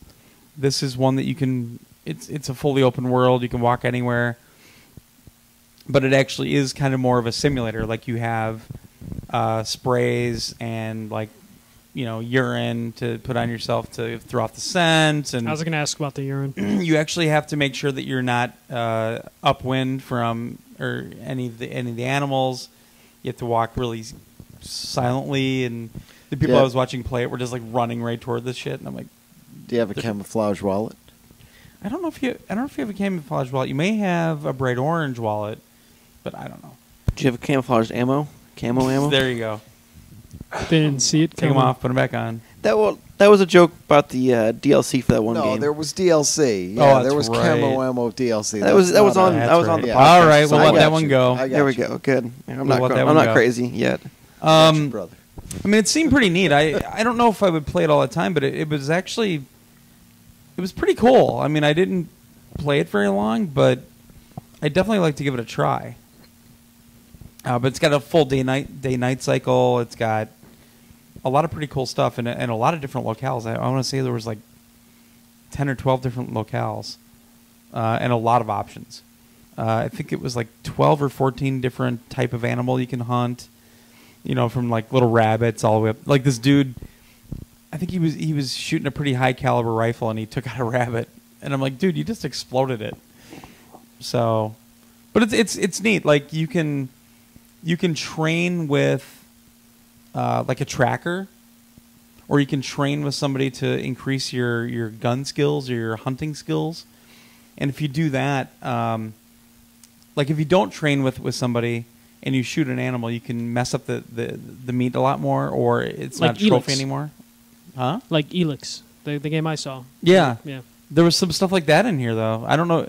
I didn't really get a lot of the specifics, but there was some stuff like that in it. Which sounds interesting because there obviously is a correct way and an incorrect way to do Oh, yeah. certain things. Well, there is. I mean, Yeah. you want to shoot a bigger animal in the heart. You don't Right. want to mess up the meat. Reminds me of that '70s show when anyone watched it, when Eric went hunting with his I dad. saw that one. He shot the buck, and the next they're having dinner, and they're all just spitting out pellets Oh, because they had to put a couple shots in them. nice. Well, yeah. Well, the best that '70s show was when he wanted to take the car out in the winter, and the dad's like, take this candle and put it in the Yeah, can, he had to, and, like, figure and he it didn't out. know what it was all about. And I was like, oh my god, that's me growing up. Yeah, because it took place in a town I lived in. Anyway, it seemed neat. Again, I don't think they really gave me a release window at all. They're going to send me all the information tomorrow. I don't know what price is or anything, but it was an interesting take on it because the Activision ones always had like this weird storyline involved, and this one is more just about going out and hunting. So it was pretty cool. It was neat. I don't know if I'd paid $60 for it. I might pay $40. But yeah. So now you can go to the mix. It's RPGs. RPGs. First one I found was a game called The Grand Legacy. Okay. So it was made by some guy from Indonesia, and he kind of starts to explaining it, and he's like throwing out like every RPG under the sun. Oh, it's like Suikoden and Final Fantasy and like Chrono Cross, and like he's just like naming every RPG ever. Okay. But it was pretty interesting. It was, clearly a small kind of thing because it was 3D graphics, but not like, amazing, bombastic. It was, kind of modest, but decent Sure. art style and everything. And I just played like a small chunk of it, so I don't know how like progression goes or whatever. But it seemed pretty cool. Turn-based, like select all your attacks and then attack the enemies. And Yeah. then That was his thing, that he felt that there weren't a whole lot of turn-based Yeah. out there anymore. And when I looked at it, it had that old Final Fantasy yeah. like 7 feel to it, Yeah. almost in a way. But like the one addition he had to it was after you selected your attacks, each of your characters would have like basically a QTE prompt, where like a little meter would slide down. You had to hit it at the right time, which was annoying because it was an Xbox controller, and so it'd be like press X, and I'm like, oh shit, He that's kept hitting the wrong thing. He kept, Yeah. he kept fucking Nice. up. It was so funny to watch. But yeah, other than that, it was all right. I got a little bit lost, like trying to figure out where to go. But I think part of that was, I just kind of got dumped into the thing, so I don't even know like where I started and what the mission was or whatever. But Okay. And then Josh signed me up to play Area, Yeah. which they touted as a rhythmic themed or a music themed RPG. So like the weapons are all like musical weapons, like musical instruments being used as weapons, kind of thing. So this is music videos from the '80s, Yeah, In a way, yeah. yeah. where like you be in what's Patton Oswalt's thing about? No, I have to put this on the end of the podcast. Where like you're in a Sparks factory, and you're like deflecting bullets with your rock, wasn't quite like that. like Ted Nugent. But it was kind of like it was an action RPG. Felt a little bit stiff to me, and it seems like I think he said it's coming out like this month on Steam. Oh jeez. With PS4 coming out later, so I don't know how much. if it's So in older other build or words, something, early but access, so he can have a beta. It looked nice. maybe though. it looked very nice. I liked the art style, but playing it felt just a little bit stiff. Like I kind of got the hang of it after a while, but then I'm fighting the boss, and it's like okay, I gotta like run away for like 5 minutes, and then turn around, like hit a couple times, and then run away again. And Okay. it was a little bit hard to avoid the boss's attacks, but again, like I just kind of got dumped into it, so I didn't get the tutorials. I'm pressing like all the buttons to see if there's like a dodge or special skills or anything, and nothing was coming up. So either they weren't unlocked or I was not doing something right. But it just definitely looked good, and that was another. I think that guy was from like Norway or something. So lots of interesting games from all over the world. And but yeah, so those were the 2 games that I played there. All right. Ate some cookies. I got to play Guts, which was awesome. Oh, I The wanted to card- play that, but it was always busy. The It was card so game? cool. No, it's a fighting game, but the idea of it is there's no health bars or anything like that. Oh, is this one where you have to cut You off build up, yeah, limbs and everything? Yes. And okay. yeah. I actually saw this game not too long ago. What are you talking about? Your whole arm's missing. You're fighting back and forth. You're building up Very a bad special British meter accent, on the but- sides, and when the special You play meter fight? hits the No, limit, Yeah. You just you don't have a deserve chance laugh. to hack off a limb of your Right. opponent. But you can miss. You can mistime it and not hit them, and then your meter drops, and you just have to keep fighting again. Right. So you're fighting, and the idea is you have to hack off all 4 limbs, and then the last shot is to take their head off. Right. But it becomes hilarious when you're fighting and somebody's hopping around on one leg with Yeah. no arms trying to... You can't just take the head off first. No. Oh. It's in order. It's the arms, then the legs, and then the head comes off. How the fuck did I see this? It's fun. It's really cool. I must have saw a video. Then You got to play Nidhogg, right? I did play Nidhogg too. Yeah. Nice. Game is hard as hell. Great. No, I it's love Nidhogg. that game. It's the same as Nidhogg, but the new art style is awesome. Yeah, it did look really good. But he looks like Homer Simpson. It's so weird. He kind of does, yeah. Yeah. It's still. I'm still not used to the new art style, but I like the way it animate, like the animation. Oh, is yeah, great. The Yeah, animation's animation's awesome awesome, and it's random weapons. Yep. It's so much fun. It's just hilarious. The animation, all the death animations and everything that are in there Right. are just fantastic. So if you like Nidhogg, this is all that and more. It's a ton of fun. Nice. We saw a game called Stifled. Didn't get to play it though. It She is just got something on that. yeah, PlayStation VR. It looks almost wireframey in a way, because what happens is you're in some world. In the trailer that was right next to it, it looks all gorgeous graphics and everything, and then everything kind of goes dark, and it's all almost kind of an echolocation thing. So as you're walking, your footsteps are, kind of allowing you to see the world through echolocation. And if you speak, the PlayStation VR the microphone picks up your voice, Right. and will use that to amplify, kind of the area. But you have to be careful, because there are bad things there, and they can hear you and then come after you. So it's kind of a creepy exploration type thing where you have to make noise to be able to see where you're going, but you have to be careful and quiet so you don't get attacked. Right.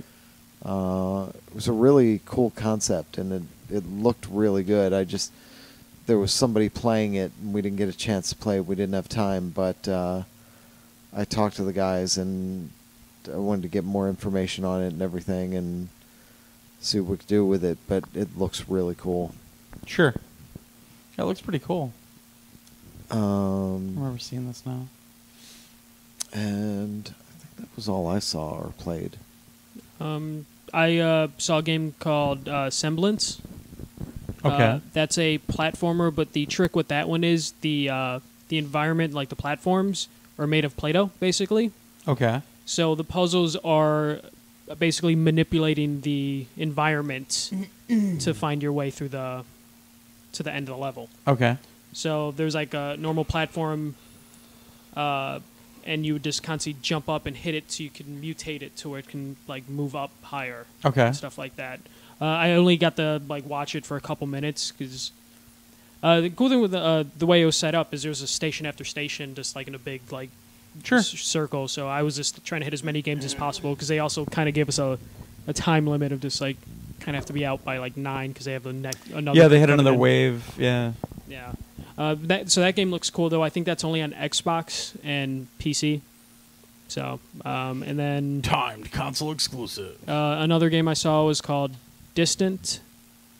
That one, it's a platformer, but it's a really simplistic. Like, he doesn't want it. The developer didn't want it to be like too over challenging. He wanted it to be more of like a Zen-like experience. So it's not punishing. It's just a simple platformer for people to enjoy. The art style's really simple, but it's like bright colors. It looks really nice, but there's not much like to it because of the type of experience he's trying to go to. Okay.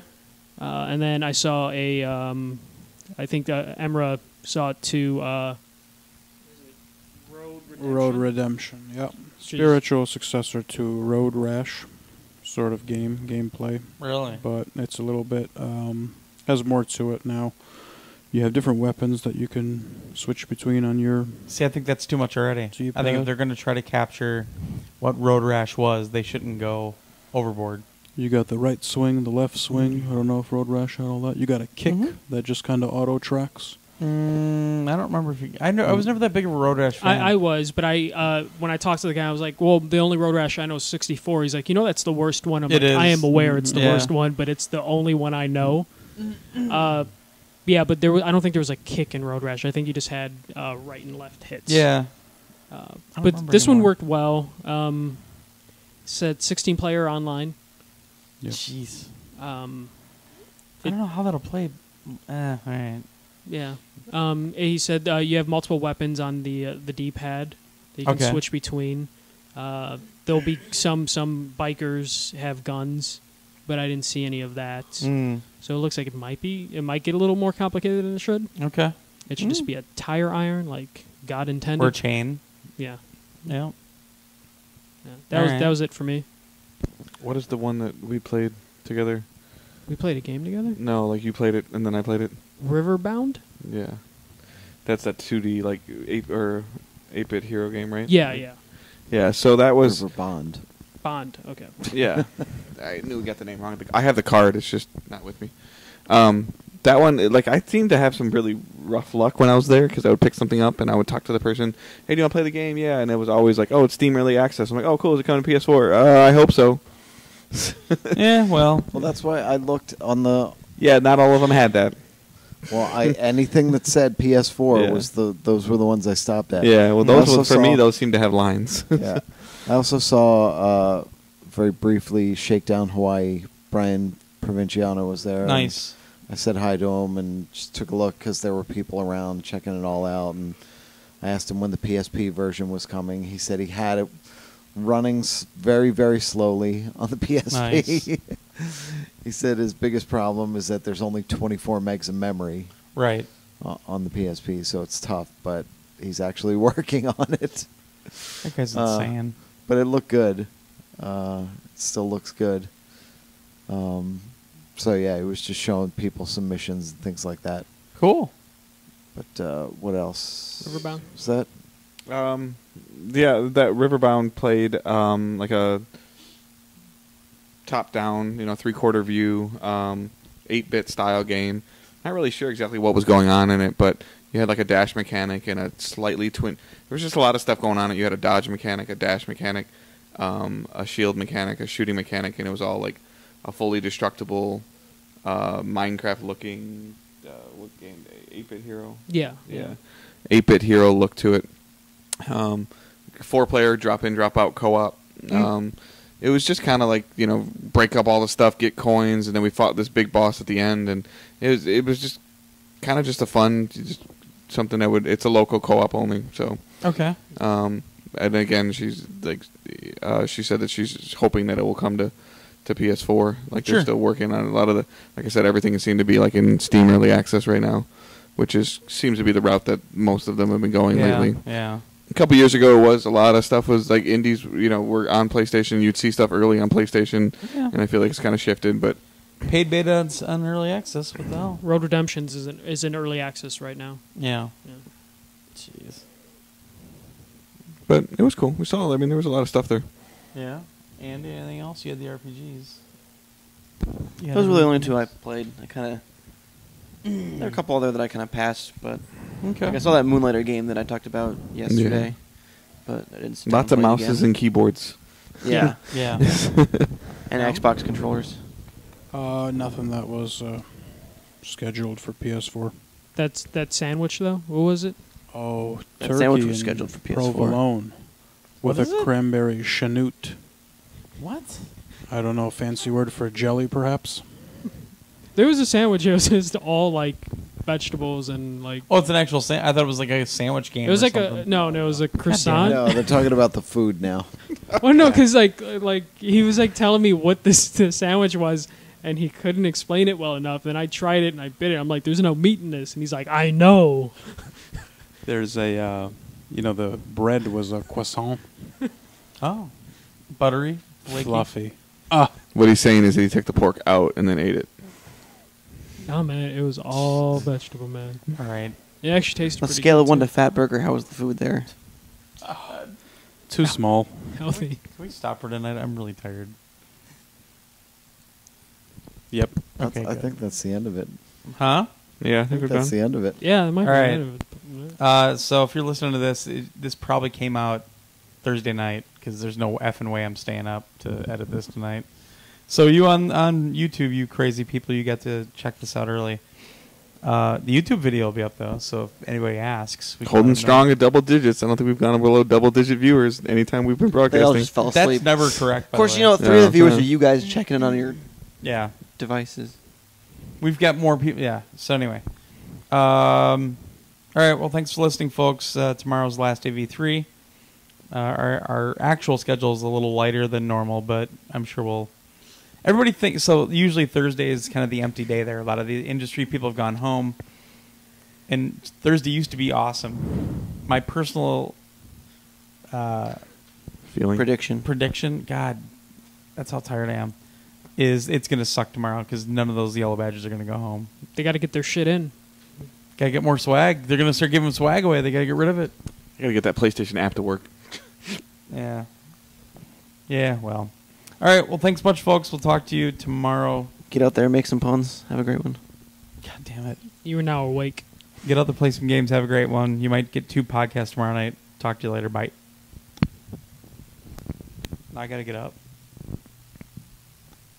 and stop all this shit. I was waiting for Josh to get his delayed buy, He's too cool for that shit. You can't do that with those shades. but he's got to believe. Just peace Oh, out. okay. Drop the mic. On He the- waited to do that Thursday night. There we go. Let's string it together as one hour 15-minute episode. We're still on YouTube. I don't think I'm putting it out like that this year. Gotta be nice to the YouTube people. Give them something before it goes over. Give him M